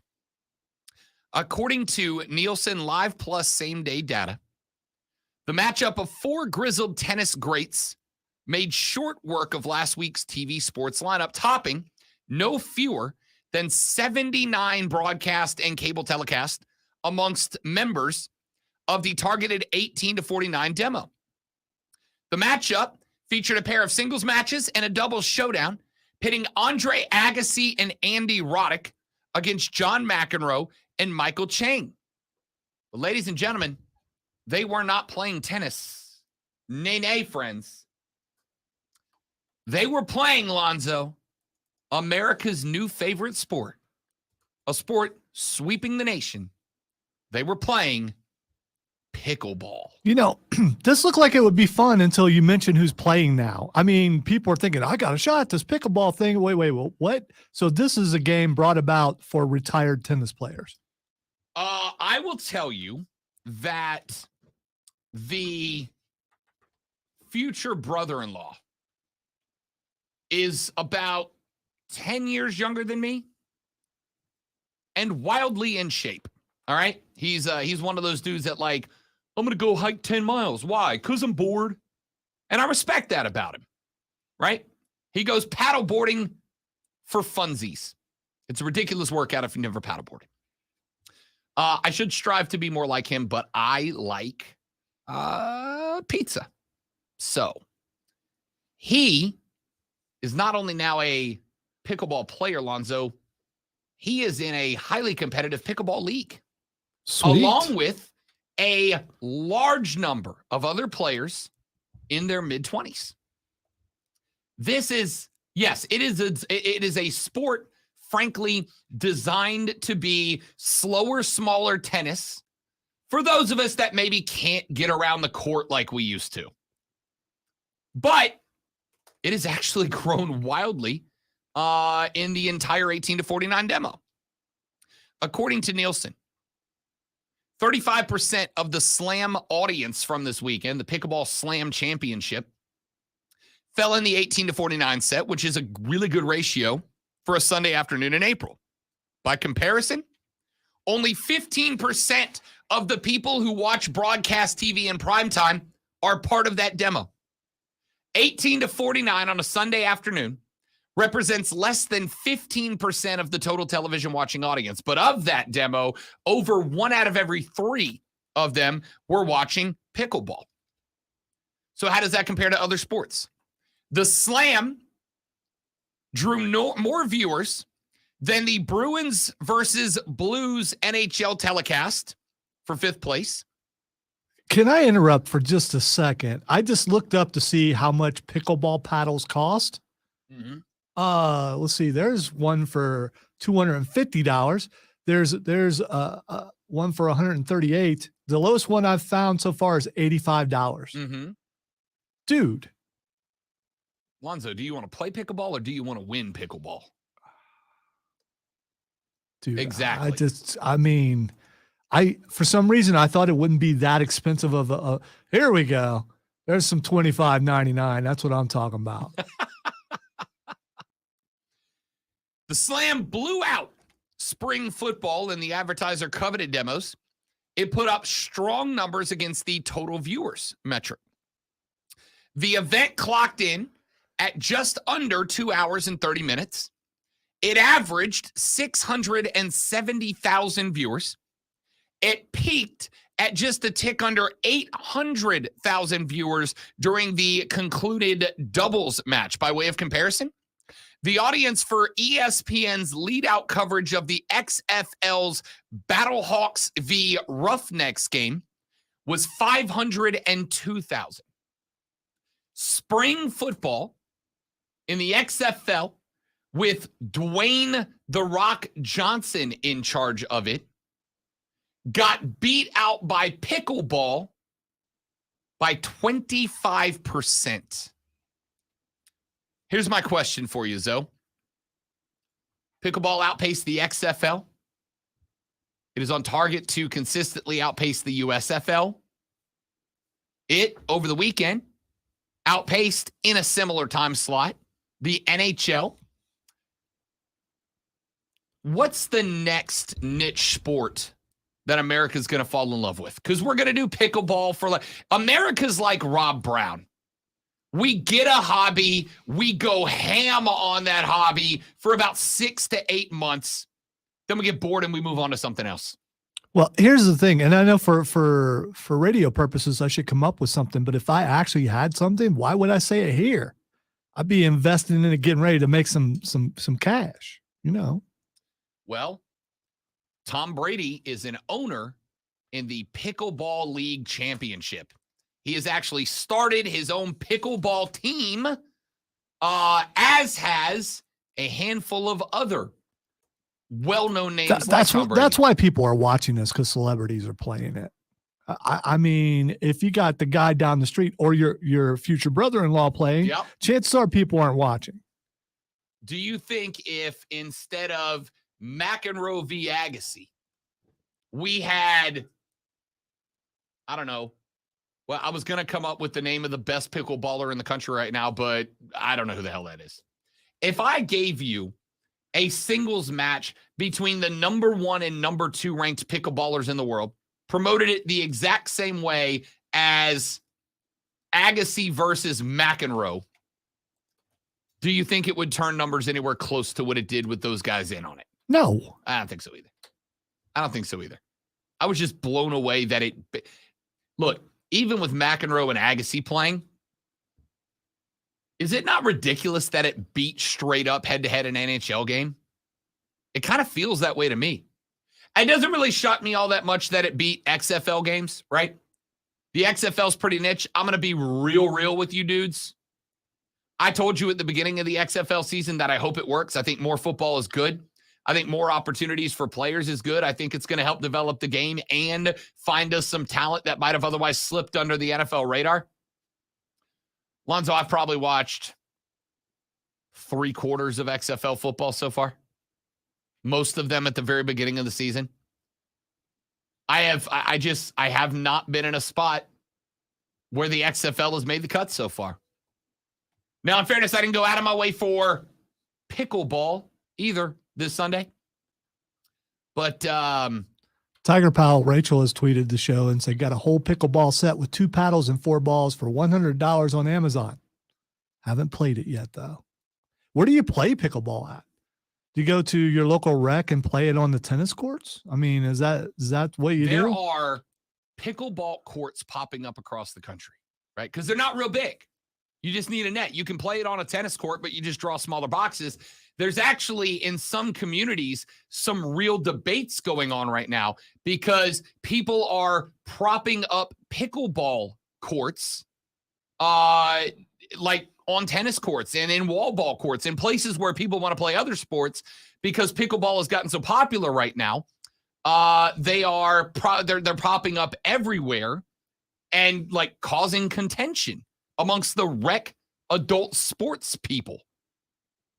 It's fascinating to me because it's not a super compelling game, in my opinion, right? Like with tennis, you got 102 mile an hour serves. You got folks having to lay out, hit behind the back shot, sprint across the court to maybe get there in time. With pickleball, it's like 10 steps from left to right, back to front, and the ball isn't rocketing at people and forcing them to make ridiculously after. That's the point of the game, is it's not high impact. What's the ball made out of? So it's not even as fast as racquetball?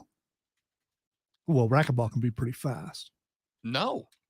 It is literally a low impact, low speed, generic game that is it is meant to be played at a slow pace for people who want to play a game competitively, but maybe can't sprint back and forth. Sounds like something I could get into when the company retires me. I mean, honestly, let's be real. I could get into it now. All right. Rob Brown doesn't have the Can we the fit a lateral co- speed he Can we used fit to. a course right back there? Honestly, I mean, we could put one out back of the studio and it would fit fine. They're not that big. I'm just shocked that it straight up beat an NHL game. maybe we should go out and just take, like, I don't know, 5 or 6 parking spots and just make one. Let's take a break. When we come back here in just a moment from right now, we'll wrap up hour number 2. Coming up in the third hour of the show, we got to get a little Braves baseball in here. First home game of the season is this evening at the Battery, Truist Park in Atlanta. We'll take a look at what the Braves just did with a 3-game sweep over an NL odds-on favorite in the St. Louis Cardinals. I got a couple more Panther stories to get into as well. And baseball has seen yet another pitch clock ejection of one of America's most notorious players. Is it getting carried away, or are we good with how it's being worked? All that and more coming up on the Rob Brown Show on the Fan Upstate. Now I hear that lonely sax in the distance. James, thank you.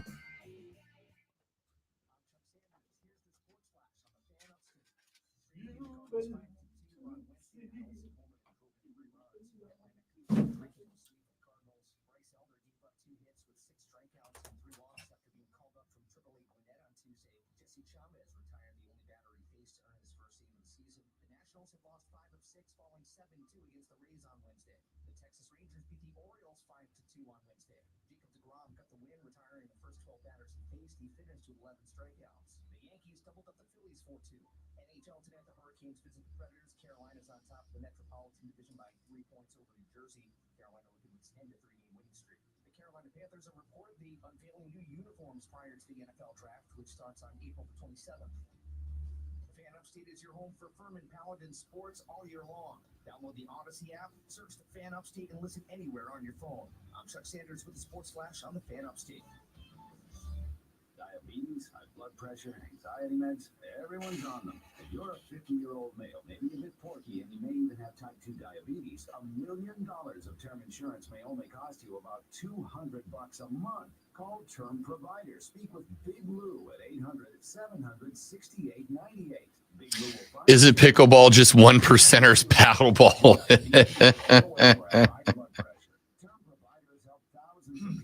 You're not denying it. To buy $1 million of affordable term life for you, all you need to do is call Big Lou at 800-700-6898. Benny's back in the city. Sure, the scales are tipped in your favor. Call 800-700-6898. Big Lou will answer your call and work to put you into a term life policy. So I was watching some of, I didn't finish AEW last night. Is it just me, or is Keith Lee slowly morphing into Uncle Phil? We're going to be discussing Keith Lee. So if Uncle Phil was extremely large and dangerous, I gotta say I like the white hair. I do. I think it adds something to him. No more expense reports or shuffling wrinkled receipts. No more slogging through invoices or getting surprised by unexpected Well, charges. crud. Just your business's Try that big again. idea with smart spend controls, automation that crushes busy work, and real-time insights so you can make it happen. In other words, Ramp completely reimagined finance to make it work for your business. And set up, issue corporate cards, and start making payments in less than 15 minutes. Yeah, but not like this, though. I get what you're saying. Keith Lee would make Uncle Phil look skinny.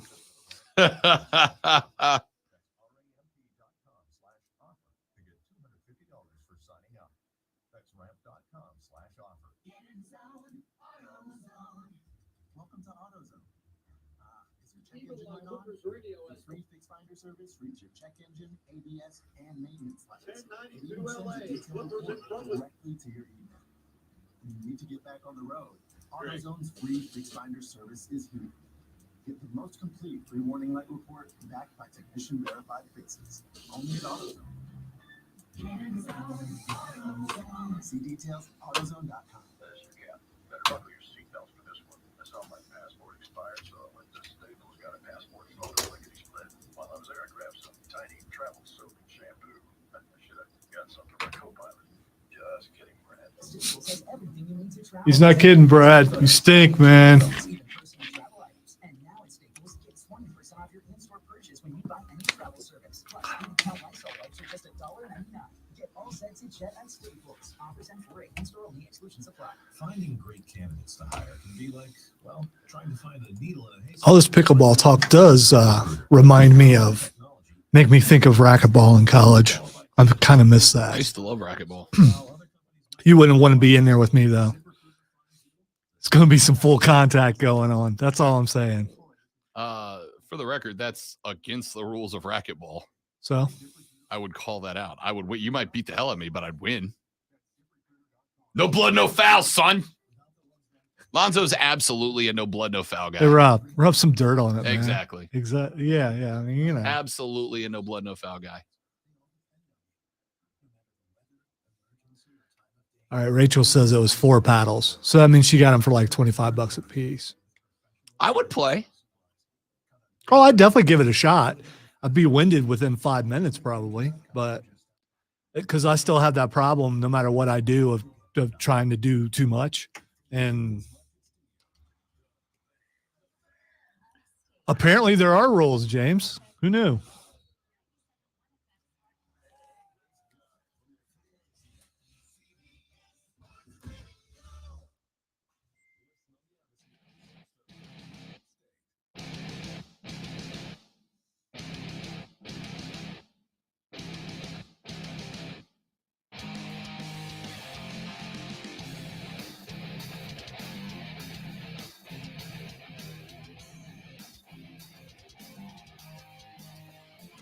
Wrapping up hour number 2 of the Rob Brown Show right here on the Fan Upstate. Want to get a comment from Gino Auriemma in here real quick. We talked about it earlier in the week. Meant to get to it yesterday. Just ran out of time. I was on the BetQL network on Monday night, right before the men's national championship college basketball game.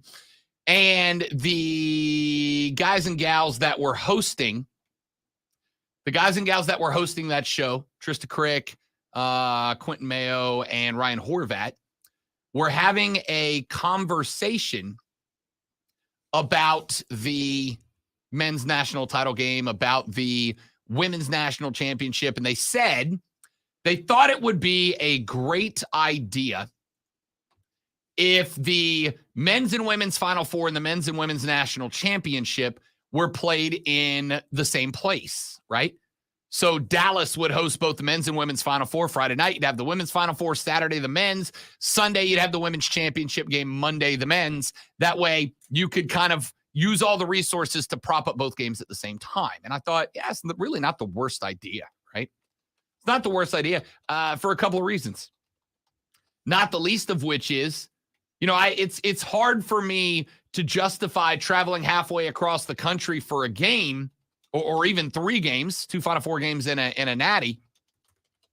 But if I was traveling across the country for 6 games, 4 Final Four games and 2 natties, all being played under the same roof over a 4-day span, that's the basketball vacation of a lifetime for me. Yeah, that'd be excellent.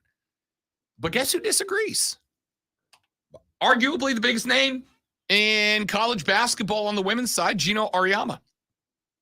Gino went to the men's Final Four this year as UConn, for the first time in 16 years, was not in the women's Final Four. And Auriemma said, no, the women's tournament needs to stand on its own, right? It's a great event. And he said he felt like if you played it in the same place as the men's, it would almost kind of be admitting defeat, right? He said if you attach it to the men's, what you're basically saying is it doesn't have the oomph to stand on its own two legs. He said, quote, what you're seeing is that if you have your own unique product, it works because it's an alternative. It's not something that's inferior. It's an alternative. If you don't like it, then don't turn the game on. But 6 million people turn it on. It's an alternative. It's a different viewing option. Of course, he said that before we got the numbers for the championship game, which showed that 10 million people turned it on average. At one point spiked up to almost 13 million people who turned it on. But he said the women's game should stand on its own. It should not be offered as an addendum to the men's championship. It should be celebrated as its own event. It's not something that you should go, hey, the men's is happening and also the women are here. It's something that should be propped up as its own sporting event worth watching. And I got to tell you, I actually agree with him. Actually came around. I actually circled back on that. Initially thought, absolutely, play them in the same place, celebrated both. But I think he's got a great argument here that the women's tournament should be viewed as its own exceptional tournament. This year proved that. And especially now that it's got the momentum that it's got. Hopefully we have the same drama next year. We find a few superstars next year. Caitlin Clark will be back. Hopefully we have the same energy about the women's tournament next year. But since it has the momentum from this year, absolutely, it should be its own event. I appreciate that from Gino Aoyama. I think he won me over. All right. Texter said, pickleball has the same amount of interest as spike ball, casual yard sport that turned professional. Dan the Superfan Man said, many unused tennis courts are being transformed into pickleball courts. It's okay, like wiffle ball. You ever watch professional wiffle ballers? They are insane with the rock. Texter says, doesn't LeBron own a pickleball league as well? I'm just tuning back in. Yeah, LeBron's in. Brady's in. It's gotten big, man. Pickleball sweeping the nation at like 3.4 miles per hour. Let's take a break. Hour number 3 is around the corner. It's the Rob Brown Show. It's the Fan Upstate.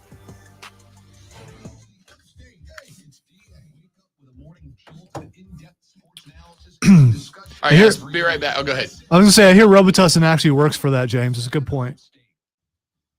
All right, we'll be back in 30 seconds, guys.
Twitch. Watch us there as well. All those different ways to get in touch with the radio broadcast this morning. Quick check of the Masters leaderboard. Your guy up on top right now is Adrian Meronk. He is a player out of Poland who is currently at 2 under, standing on the tee box at the 9th. Victor Hovland. What a start for Victor. Victor double birdied. Got the old eagle. On the par 5 second, he is 2 under. Stallings is 1 under, just made the turn. He is through 10. Kistner is 1 under. He is about to tee off on 9 as well. Sergio is 1 under. As is Patrick Reed. Both of those gentlemen are heading to tee box number 7 right now. Keegan Bradley is checked in. He is currently 1 under through 3. Schauffele is 1 under after 2. Young is 1 under. He birdied the first hole, is set to tee off on number 2. Currently at even is Mike Weir, the Canadian A. He is almost to 15, flying through it. And the Gooch is even as he makes the turn. So is Henley. Lowry is even through 5. Abraham Answer right now out of Mexico. Abraham Answer, a young guy I really enjoy watching play, is currently even through 3. Eldrick Tiger Woods is even, currently standing on the fairway at 3 right now. Adam Scott, the Aussie, is currently even. He is set to get to hole number 2. Justin Thomas is even as well. McLean, who opened the day at 1.2 under, but is given a couple back. He is now 1 over. Louis Oosthuizen is 1 over after he ended up with a double bogey on 6. And that is the majority. Freddie Couples is 2 over, making the turn. Larry Mize 2 over on 8. Bubba Watson is 2 over through 4. John Rahm with the double bogey on the first hole. Woof. Number 3 ranked player in the world. Not a great start for him. Vijay Singh just made the turn, bogeyed at number 10. He is 3 over. Kokrak is in the same spot. He went bogey, bogey, bogey on 8, 9, and 10. So Amen Corner not going to treat him well. It doesn't look like he is 3 over. Sandy Lyle is 4 over through 10. And who else? 4 over for Adam Svensson as well. So there's your Masters leaderboard check as it stands right now. We will keep an eye on that, obviously, through the rest of this hour of the show. We'll have a breakdown of the first round on tomorrow's edition of the show and get you set with a full weekend preview of the greatest golf tournament at the most beautiful golf course on planet Earth, ladies and gentlemen. A couple more stories I wanted to get into. Let's start with this. You have heard a couple of times now that the Carolina Panthers are going to be debuting new uniforms right before the start of the NFL draft. They'll be showcasing a slightly different look for the 2023 season. But the rumors that they will be getting rid of the silver on the uniform are not correct. According to a Panthers spokesperson, there will be very, very similar to the current uniform with one major difference. They are updating the blue on the uniform. According to a spokesperson, the new blue scheme is a color correction to the blue that Nike has used on Panthers uniforms since they began designing them back in 2012. Since 2012, Nike has been using a blue on the uniform that is not the color the Panthers wear, which is called process blue. They had a blue that was very similar to the printed blue that you see, for instance, surrounding the letters in the end zone at BOA. Nike has updated their color palette. They now have a Panther blue, a process blue. That blue, along with some very minimal changes, will be made to the uniform this year. The Panthers spokesperson said that in contrast to rumors started by some websites, the Panthers spokesperson said they will not be dropping silver from the uniforms. They have also affirmed that there will not be a logo change. The only change to the uniform itself is that the shoulder stripe will now stop short of going all the way under the armpit area. The stripe will now stop on the front of the shoulder, right where the arm bends, and on the back of the shoulder, right where the arm bends. The reason for that, Just you save money. It makes sense. Why do you need it under the arm anyway? I agree. I've always kind of been bothered by stripes that, I mean, I don't know. That's a dumb word. I'm not bothered by it. Plus, it makes the jersey fit weird. It's uncomfortable. And that is exactly why they are making the change. The change is not being made as an aesthetic change. The change is being made as a design to accommodate, quote, new technology relating to mobility. Effectively, they have decided that if the stripe stops at the front of the arm instead of wrapping under the armpit, that they can put a different seam under there that will allow the arms of the players to be less restricted when they move. Carolina has altered their uniforms very few times since 1995.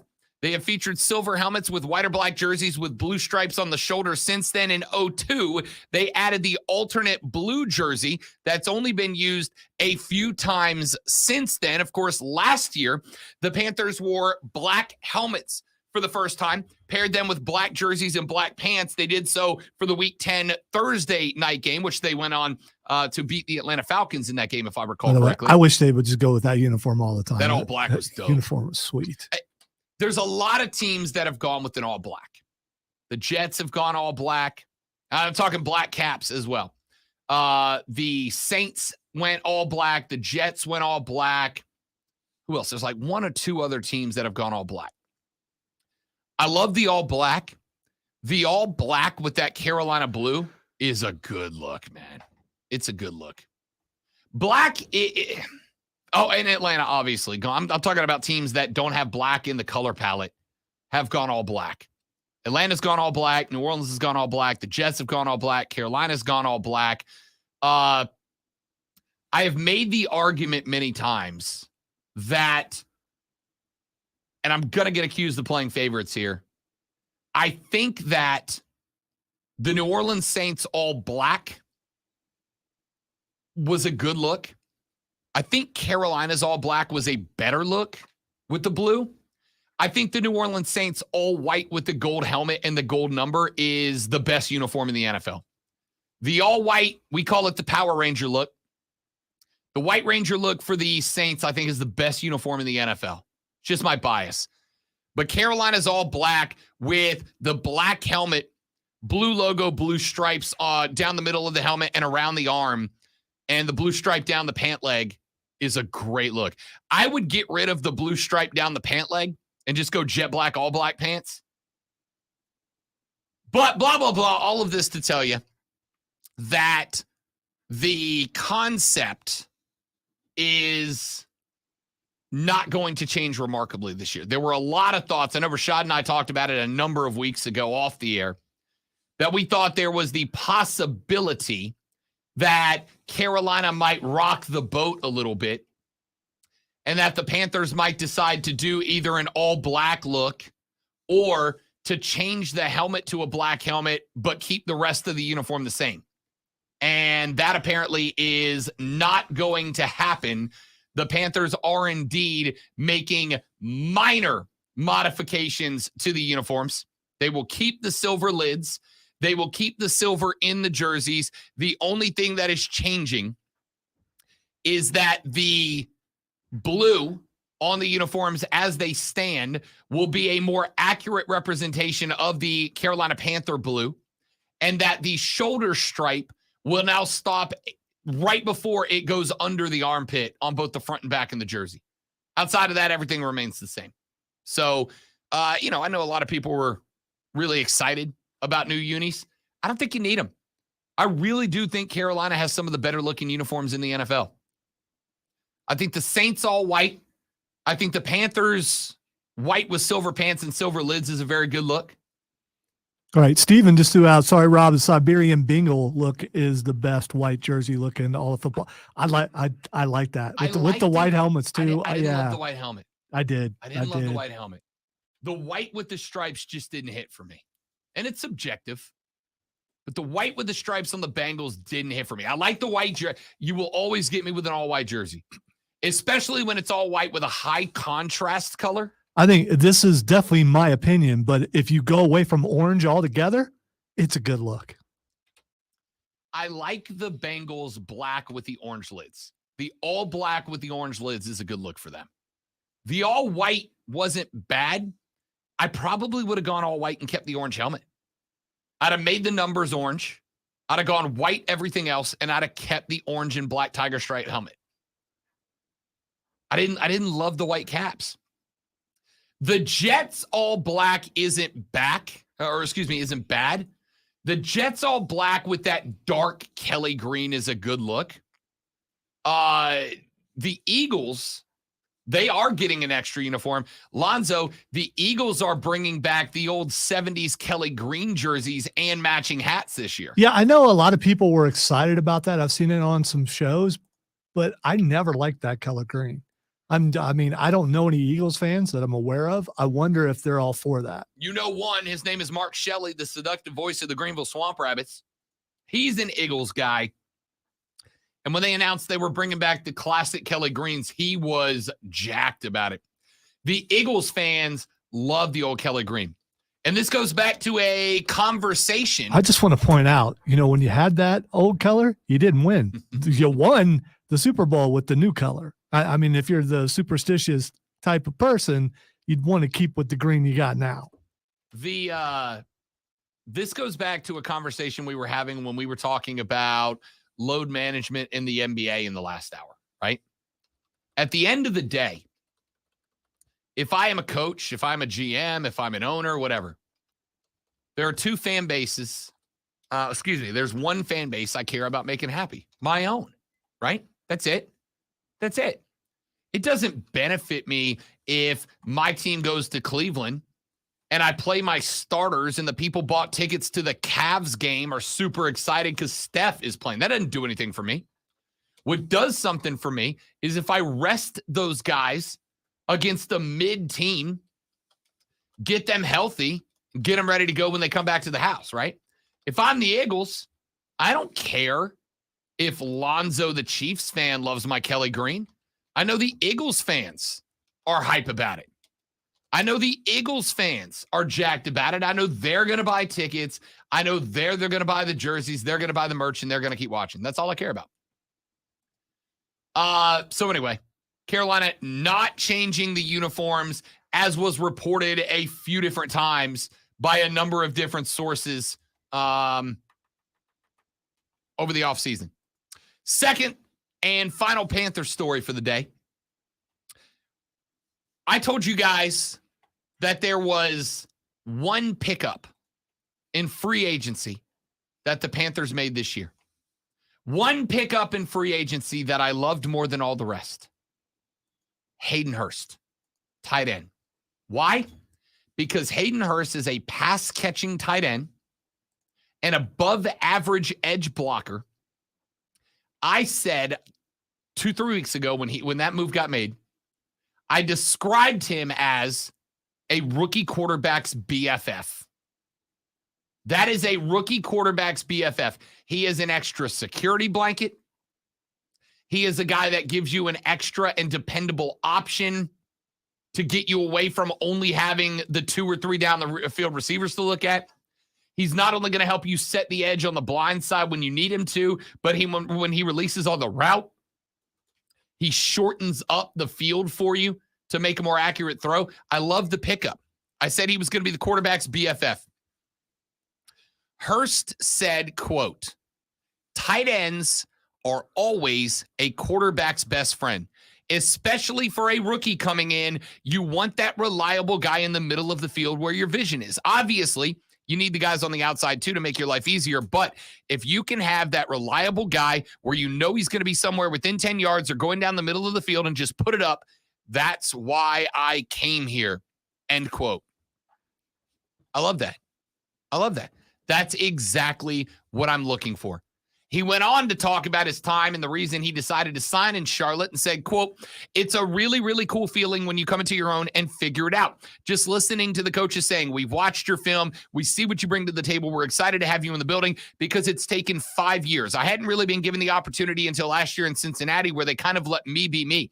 You do a lot of soul searching. You try to figure it out. Am I the problem in this situation? Is it me? Is it my skill set? It's really just all about opportunity. I was given that last year in Cincinnati, and it kind of revitalized me and helped me learn who I am. So that's what I'm going to bring here to Carolina," end quote. I love this. I love this for all the reasons Hayden Hurst just told you he loves it. He is a young quarterback's best friend. He is the guy that owns the middle of the field and gives you not just the escape route, not just the last chance opportunity, but a guy that you can just get it close, right? Just get it close and let him jump ball for you. I love it. And the fact that he is coming in with this confidence, I told you guys when Carolina signed him that this was going to be the most impactful free agent signing for the Cats. And he's right here telling you, yeah, I am. Yes, I am. And I love that. Let's take a break. When we come back, let's talk a little baseball. Ladies and gentlemen, the Atlanta Braves play their first home game of the season after a 6-game road trip, 3 in D.C., 3 in St. Louis. They come back 5-1 and did something against the Cardinals the other night that tells me this team is going to be carried by offense, and that's a real good thing. We'll talk about that when we come back on the Rob Brown Show and the Fan Upstate. All right, guys, got a live read. Stay right there. We will be right back.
Every Easter Sunday, I'm meteorologist Jennifer Lucci's on the Fan Upstate. Currently, Sorry about the occasional sound problems. Here's the deal. Rob and I both control the sound. So sometimes one person forgets to do it and then the other one forgets to do it. And we need to be a little more consistent with that. Apologize. I will try to pay more of attention to it.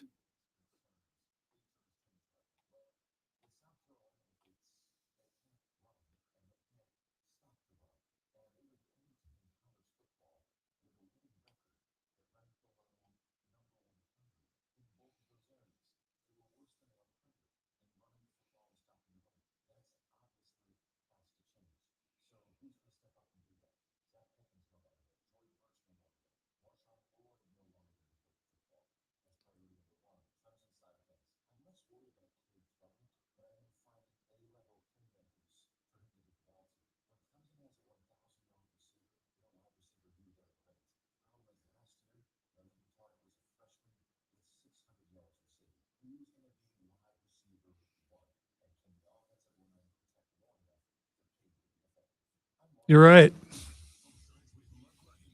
Should be better.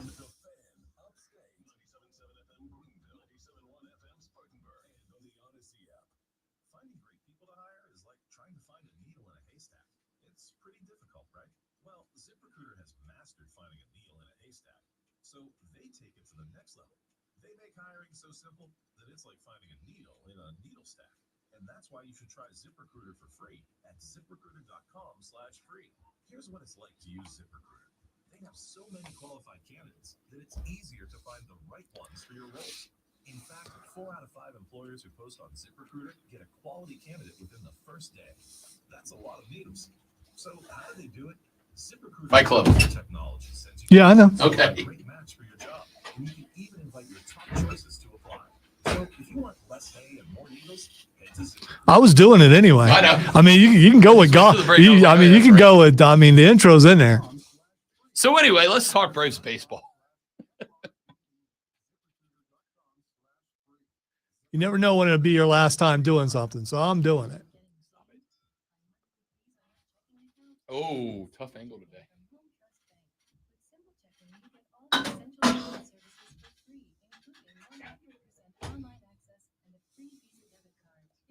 Don't worry, everybody. I got it. When do we find out about the red jacket? Later in the year, Steven. Submissions are due in No, not that much later though. Yeah, they're due in 2 weeks. 2 weeks. Yes. My plan was to get started on it tomorrow. Okay. That could change, and it We're may gonna have to look back wait. through all of the, May have to wait till next week. So thought about it, and I think the best way to hunt to start, the best way to hunt. I would like to bookend something, but I'll talk to you about that. Okay. later. I'm gonna go look back through all of the podcast clips I posted. All you gotta do is put in a keyword if you remember what you called it, and it will. Well, I'm saying take I'm you to gonna it. scroll through all of them because I've got them all saved in one folder for like the Okay. last year and 2 years. Okay. It is time for the Fight Club, where even when the host forgets that the segment exists, we were going to do it anyway because that's how we roll. That's how we roll. That's how we coming into this thing like Vince McMahon taking the headset. That's what we do. I'll take that. I know you just said that. Move, Paul. I know, son-in-law, that you just said that nothing's going to change. I'm going to make you into a liar. Nothing's gonna change except for like Everything. 8 of the 12 segments in this show. All right, so we've been talking about this a little bit back and forth. There's no way we could start this segment without talking about the thing that is still trending today, which is Fire Vince or Fire Vince McMahon or Fire McMahon. All those things are those are all hashtagged if you want to get in on it. Haven't really done that before. Or if you would actually like that to happen, that would be a thing. So had a conversation with the boss down the hall, who's a big time wrestling fan. The boss down the hall, by the way. And he had said the same thing that I said on the air. Night 1 of WrestleMania was a Triple H booked night. Night 2 was all Vince McMahon. And then Raw rolls around and Vince McMahon says, if you were upset about last night, let me do this thing. So according to insiders and sources and all that kind of stuff, was that Vince came in and like after the first segment or two, took the headset from Triple H and took over the show to the point where they were making changes in the middle of the show. And Robin mentioned earlier in the week about video of showing Seth Rollins being told during a commercial break that he had to change things. And I've seen that video since you mentioned it. And this is, was I reading too much into it, or was that a fair? No. That's I agree. And here's the problem. I mean, you make a big sale, put yourself back in power, unquestionable, and then you go and do what you did. It depends on what the new owners think about the product. So somebody else is in charge, takes the product to heights where it's never before seen in recent memory for 7 or 8 months, talking about Triple H being over creative to the point where people are excited for Monday Night Raw again. People have always been kind of excited for SmackDown, but now it was both of them.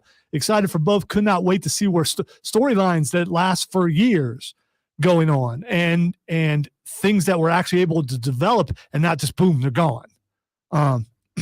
Other than Bray Wyatt, but that's a totally different story. Apparently, it's one of those things where if you just purchase a company because it's on fire and then suddenly water is thrown on it right away, you got to look into it. But if you watch the CNBC interview between Vince and the guy over Endeavor, they're buddy. At least they seem to be in the thing. So what is Vince going to be able to get away with? And at what point where you go, you know what?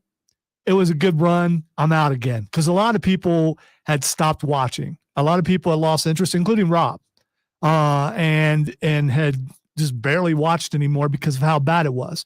Are we heading back towards that direction? What's going to happen? And to the point where now I'm dreading watching Friday. I mean, he's already ruined Monday. Can he ruin Friday? Can he? No, all right. Will he ruin Friday? No. That's not even right. When will he? Will we make it out of a segment or two? Will Triple H come out and go, hey, guys, still, seriously, no, it's fine. Everything's the same. Who know? You know what? Maybe this is a work. Maybe it's going to go downhill for a while. So Triple H can be the face guy again to come out and be the guy against the authority. And soon the evil mustached man will face his day of reckoning in the ring. Not by Triple H because he's got a heart thing, but he'll have a. No, because Vince very clearly got off the roids and now looks like the 80-year-old man that he is. Well, he's 77, but still, I mean, Either way. They called him that old in the interview, and he pointed out that he's 77. Yeah, and he's off the roids now. So here's what it comes down to. VKM, as I said 1,000 times before he walked away, and by walked away, I mean was forced out because of multiple allegations of sexual impropriety and assault, of which, by the way, there are zero consequences for Vince McMahon.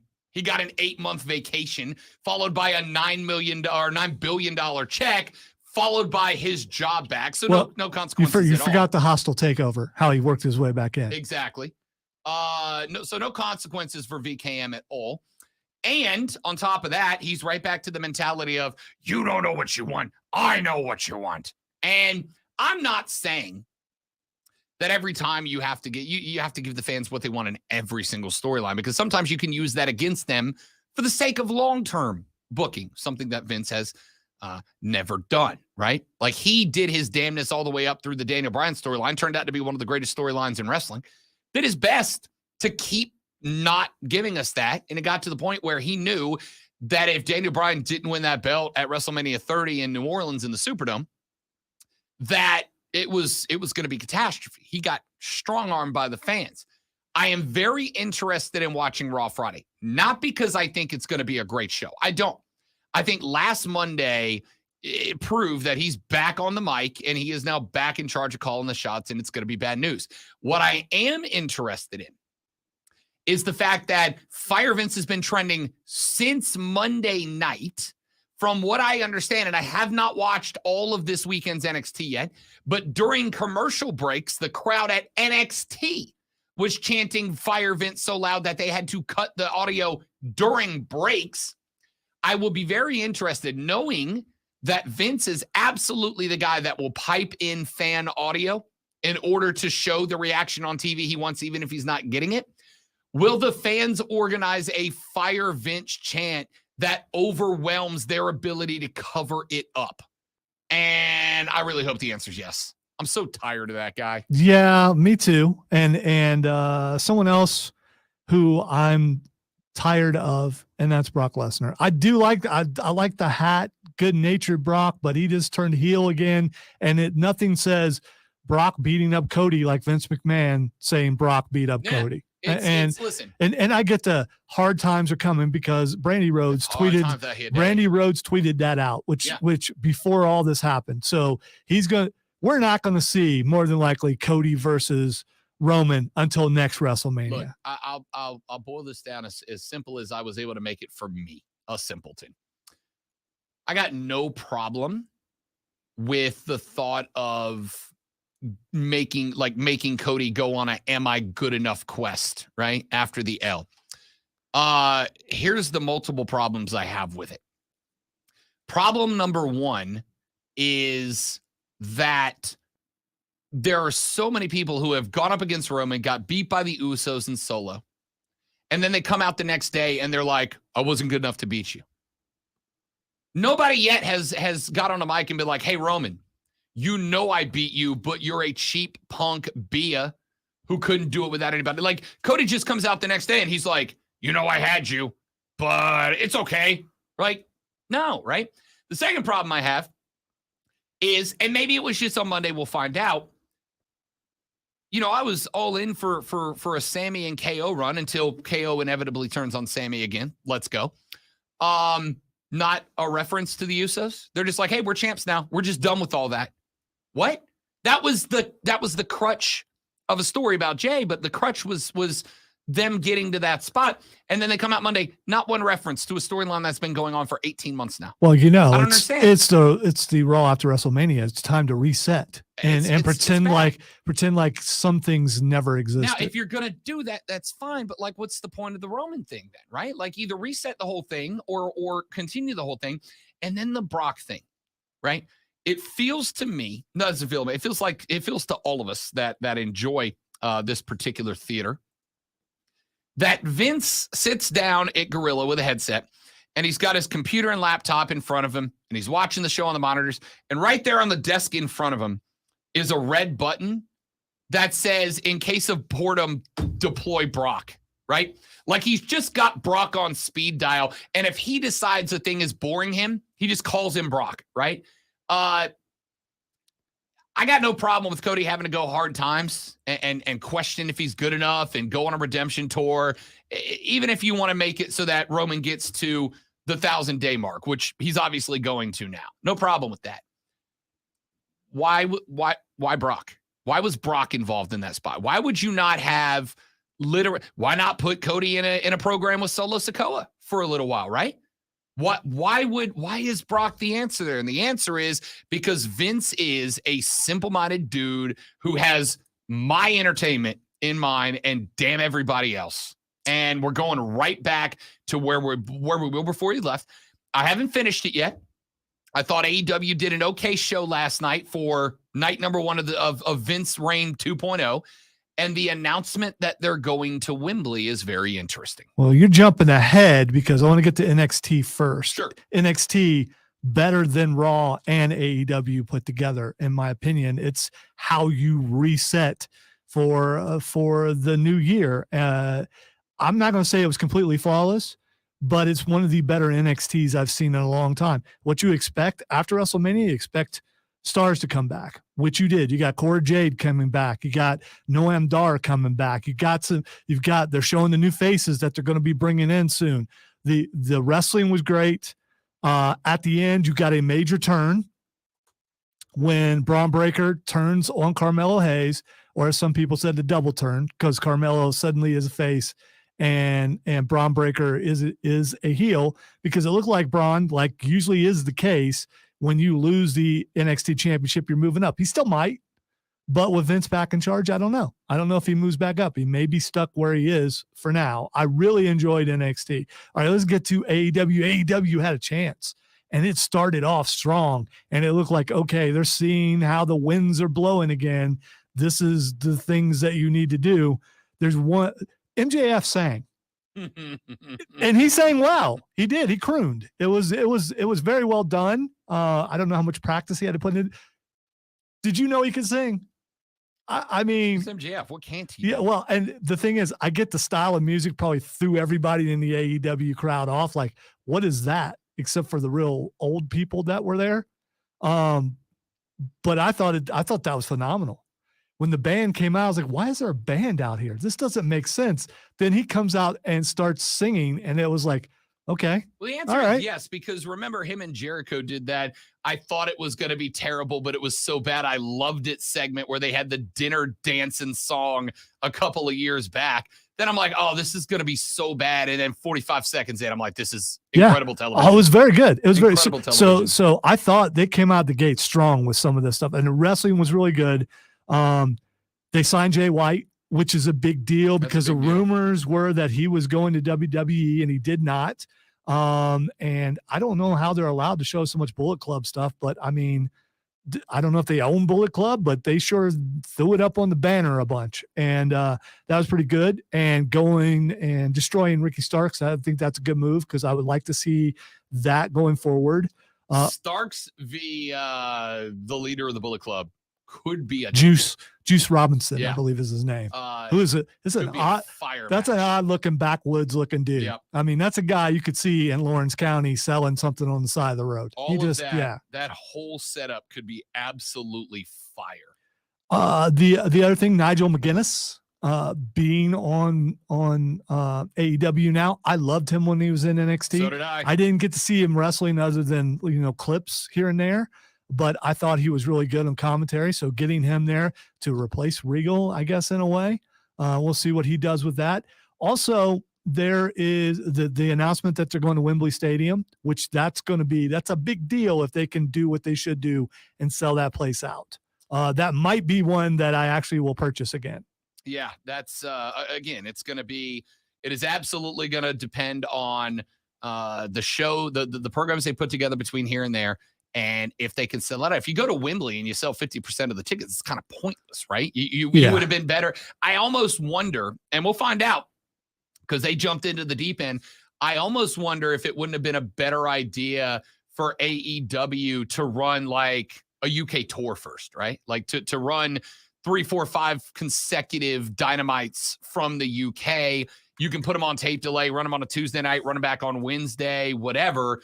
I kind of wonder if it wouldn't have been a better idea to maybe do a UK tour or a Euro tour and kind of build up the AEW audience. But you do have to remember, the Cons have a very large fan. Well, they have sports teams they own in Europe. Some of the clubs aren't super thrilled with their ownership, but they do have a pretty strong foothold in Europe, similar to the one that they had in Jacksonville when they took off. So they might do okay.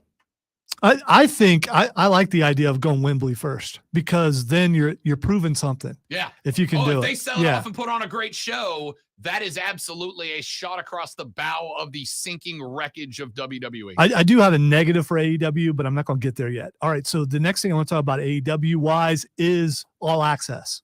I've watched both episodes so far and I'm liking it.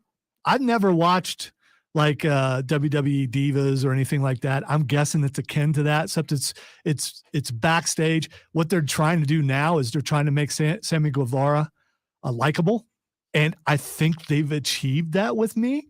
Really? Yes. Him talking about how he used to work at Subway, and they're showing how he did such a good job against Bryan Danielson that he got to do a best 2 out of 3 falls, and Tony Khan come up to him afterwards. They're also showing the Young Bucks on their way back after the suspension and how Rob's chair is going down. It's hilarious. And how they're showing lack of confidence a little bit, and how certain wrestlers will come to them because they're EVPs to talk to them about pushing stuff towards Tony. So you're learning some behind the scenes stuff. How much of it is scripted? How much of it is stuff that they have to do over? I don't know. It seems fairly genuine, and I'm enjoying it. I think it's pretty cool. I think it will help AEW overall, especially with a lot of our friend Dr. Britt Baker, DMD, which there's a lot of it. Friend of the show, Dr. Britt Baker. I watched a few minutes, and it's just, to me, another reality show. Second episode's better, by the way. Maybe, and I may try again.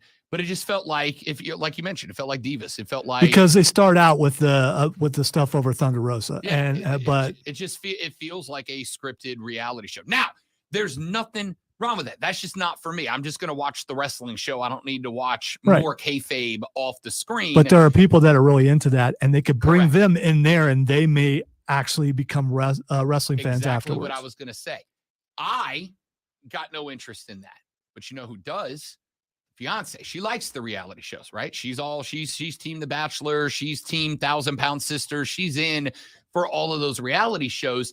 I am aware that if I can time it out where she comes home from work and I just happen to be starting a DVR'd edition of AEW behind the scenes or whatever they're calling it, and I can catch her on a storyline that's got some drama behind it away from the wrestling, she's going to watch that.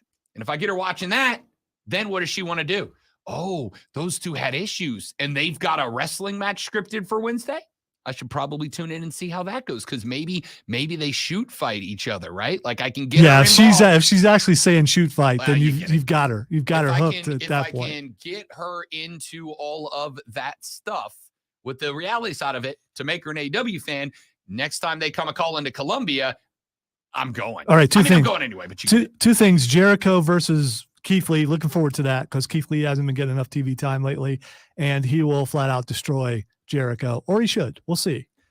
Can Keith Lee beat the entire JAS? Because that's what he'll have to do. Give me Keith Lee versus Jack Hager all day, every day. Oh, yeah. And the last thing, the thing that got me is they put the belts on FTR. That's fine. They're the most boring wrestling tag team out there. But the problem is, all right, the Guns kept doing things to get disqualified, and the referee wouldn't disqualify them. That becomes a problem, especially in this day and age where people are saying and yes, I know it's scripted, where people are saying the refs are on this team's side and all that kind of stuff. They did 3 or 4 things to try to get disqualified, and they would not do it. The ref didn't do it, and that took me out of the match, because so every other match, why is the ref not saying no, we're not disqualifying you? Why is, if it was a no DQ match, that's different. And then at the end, to top it all off, after that horrible match where they did all that stuff, they shoot out the confetti and it completely misses the ring. It just lands on the other side of the ring, which is good, because FTR didn't deserve that. They should have moved on somewhere else or did a different storyline. I just did not like it because of the referee. I'm gonna be real. I haven't made it to the end of the show yet, so I still got some stuff to catch up on. From what I've seen, the first half of the match, because I watched the Greenville Triumph match last night, so I didn't finish it. The first half of the show was good. Wasn't great. Wasn't spectacular. I really wish they would have put time into making that the best show AEW's done in a while, but I also understand they didn't want a hard reboot just because Vince is back. That being said, I hope they really take advantage of this opportunity, because if the door was ever going to open for them to genuinely become a competitor with WWE, Vince coming back was that. But Zoe, I think they got one more chance at it, because when he's gone, WWE gets taken over by Triple H. If they're not in the ballpark at that point, it's over. Back after this to wrap up the Rob Brown Show in the Fan Upstate.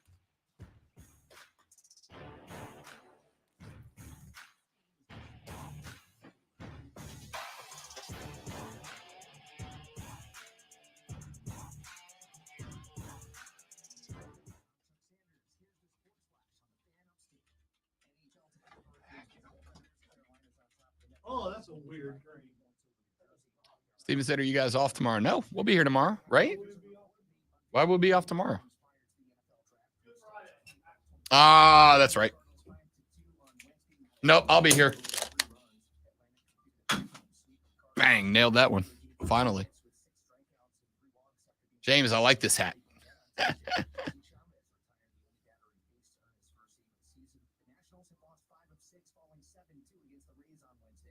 Texas Rangers beat the Orioles 5-2 on Wednesday.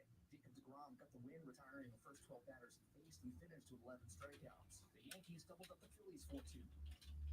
The Fan Upstate is your home for Furman Paladin sports all year long. Download the Odyssey app, search the Fan Upstate, and listen anywhere on your phone. I'm Chuck Sanders with the Sports Flash on the Fan Upstate.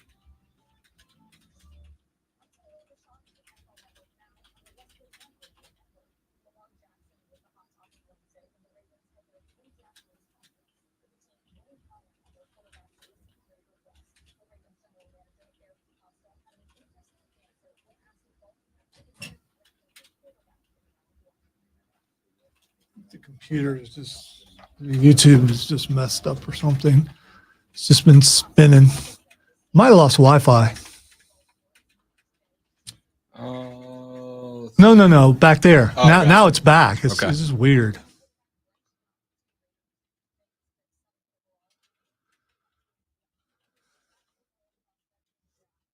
It's Jake Hager, man. It's not Jack Swagger anymore. What's wrong with you guys? Oh, I'd love to get a purple hat like that. My wife won't let me wear a bucket hat, though. Plus, it might look like a, what is it, a yarmulke on my head if I put a bucket hat on.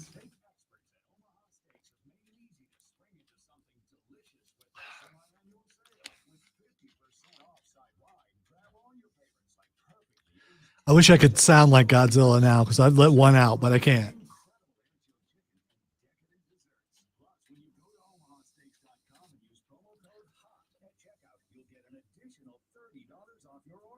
It's the perfect way to get fired up and spring into something special. Don't wait. Go to omahasteaks.com. Use code HOT at checkout and take advantage of this deal. Omaha Steaks is ready to ship your order right away, and you're going to want to hurry because 50% off site-wide is only happening for a limited time. So don't miss your chance to save. Visit omahasteaks.com. Use code HOT at checkout and get an additional $30 off when you shop their semi-annual sale today. Order may be required. For the ones finding new ways to ensure the job always gets done. For the ones wearing many hats. For the ones who are hands-on, even from far away. And the ones keeping business moving forward. We are Grainger, offering professional-grade industrial supplies, plus real-time product availability and access to experts ready to answer your toughest questions. Call quickgrainger.com or just stop by. Grainger, the ones. Sorry for spoiling the last match, but Welcome to AutoZone, America's #1 brakes destination. We have the pads, rotors, drums, shoes, and brake fluids to improve your stopping power. Right now, save 15% when you get any 2 Duralast rotors with a set of Duralast brake pads. Missing a tool? Ask about our free loaner tool program and borrow the tools you need to get the job done. Based on data from the NPD Group 2021, cost required for loaner tools. Springfest is here at Lowe's. Don't miss out on the best deals of the season. Refresh your yard with 5 bags of premium mulch for just $10. And refresh your home with savings on paint and stain. Right now, buy one get 50% off on 1-gallon cans and 5-gallon pails of HGTV Home by Sherwin-Williams Paint, Stainmaster Paint, and Cabot Exterior Stains. Shop Springfest today. Found 412 Motel Pursuit, Alaska, Hawaii. Select spares by location. oh yeah, Rampage. Yeah, God, I used to smoke Rampage back in the day. love It that was game. Great. Last time I was at Dave and Buster's, they still, there's a fire truck. Yep. Is that here? Well, lights aren't on, so I'm assuming Okay. we're okay. Yeah. Last time I was at Dave and Buster's, they've got a stand-up one. And it's a big, huge screen where you can get a couple of people playing. It's still a blast. Who'd you go to though? The Godzilla dude. See, I got to go with the King Kong guy. All right, time for a quick Twitter trending topics. I tell Rob what's trending. He tells us why. The first thing that's trending is chicken biscuit. I don't know why it is trending, but I am going to straight up tell you that Chick-fil-A's honey butter biscuits in the AM are just top tier breakfast Do food. you have to say it that way, honey buddy? Honey butter biscuits. Honey butter biscuit. Sugar honey iced tea. The honey butter biscuits are just top tier morning fast food. All right, so it is trending because it's one of those things where build your own, but this is build your own Masters breakfast. So what you can buy at the Masters is out there, and one of the things is a $2 chicken biscuit. And most people are skipping this stinking pimento stuff and going straight for the chicken Yeah, biscuit. I'm gonna tell you straight up, pimento cheese is a goat tier snack. It's Yeah, top tier. yes. It's A+ snack. No, I think it sounds like top tier 1%er type No, stuff. pimento Pimento cheese- is not that good. Pimento's not expensive and it's absolutely delightful. Yeah. That being said, the first time I get to the Masters, which has not happened yet, it is at the top of the bucket list, those sports items for one Rob Brown. The first time Rob gets to the Masters, I am bringing like $200 in $1 bills, and I'm buying all the food the whole day. Every time I pass by a stand, I want a sweet tea, I want a chicken biscuit, I want an egg salad sandwich, and I want a pimento cheese sandwich. I want one of each every time I pass by a food stand. Can't wait. I think someone finally will come up to you and go, hey, you've had enough. Okay, that's enough. All right, the next thing that's trending, probably the last thing that's trending, is Cam Newton. So Cam put out, Lonzo, what I am affectionately referring to as the Communist Manifesto, which is a better joke than any of you are giving it credit for. Cam put out I knew you were going manifesto because you have to, but the Communist communist Manifesto's that, good, right? that got me there. Yeah. As long as people don't think it's cannabis, you ain't. You can't say it's not. You see the way he types on Instagram? It might be. The Camifist Manifesto is out. The Communist, that's it. Communist Manifesto is out. The list of quarterbacks that Cam Newton said he would be happy to return and back up. They include Lamar Jackson, Justin Fields, Tua Tagovailoa, C.J. Stroud, and Bryce Young, Anthony Richardson, Jalen Hurts, Aaron Rodgers, Josh Allen, Sam Howell, and Deshaun Watson. Said he would come back to back up any of those guys. Granted, only one of them will be in Charlotte, but I do find it incredibly interesting, great one, that Cam listed both potential Panthers quarterbacks as a guy he would be willing to come back, sit behind, and mentor. One more run, one more reunion with Cam Newton. Can he be a backup? I mean, I don't know. Yeah. He's pretty good for one game. I would think so. Ladies and gentlemen, boys, girls, children of all ages, that's it for the show today. We'll be back tomorrow with a complete first round leaderboard update. We will have your weekend in sports. We'll get that Braves talk. The Braves home game #1 tonight. We'll break that game down and get you set for the weekend review and more. I'm Rob. He's Lonzo. This is the Rob Brown Show. This is the Fan Upstate. Later, brother.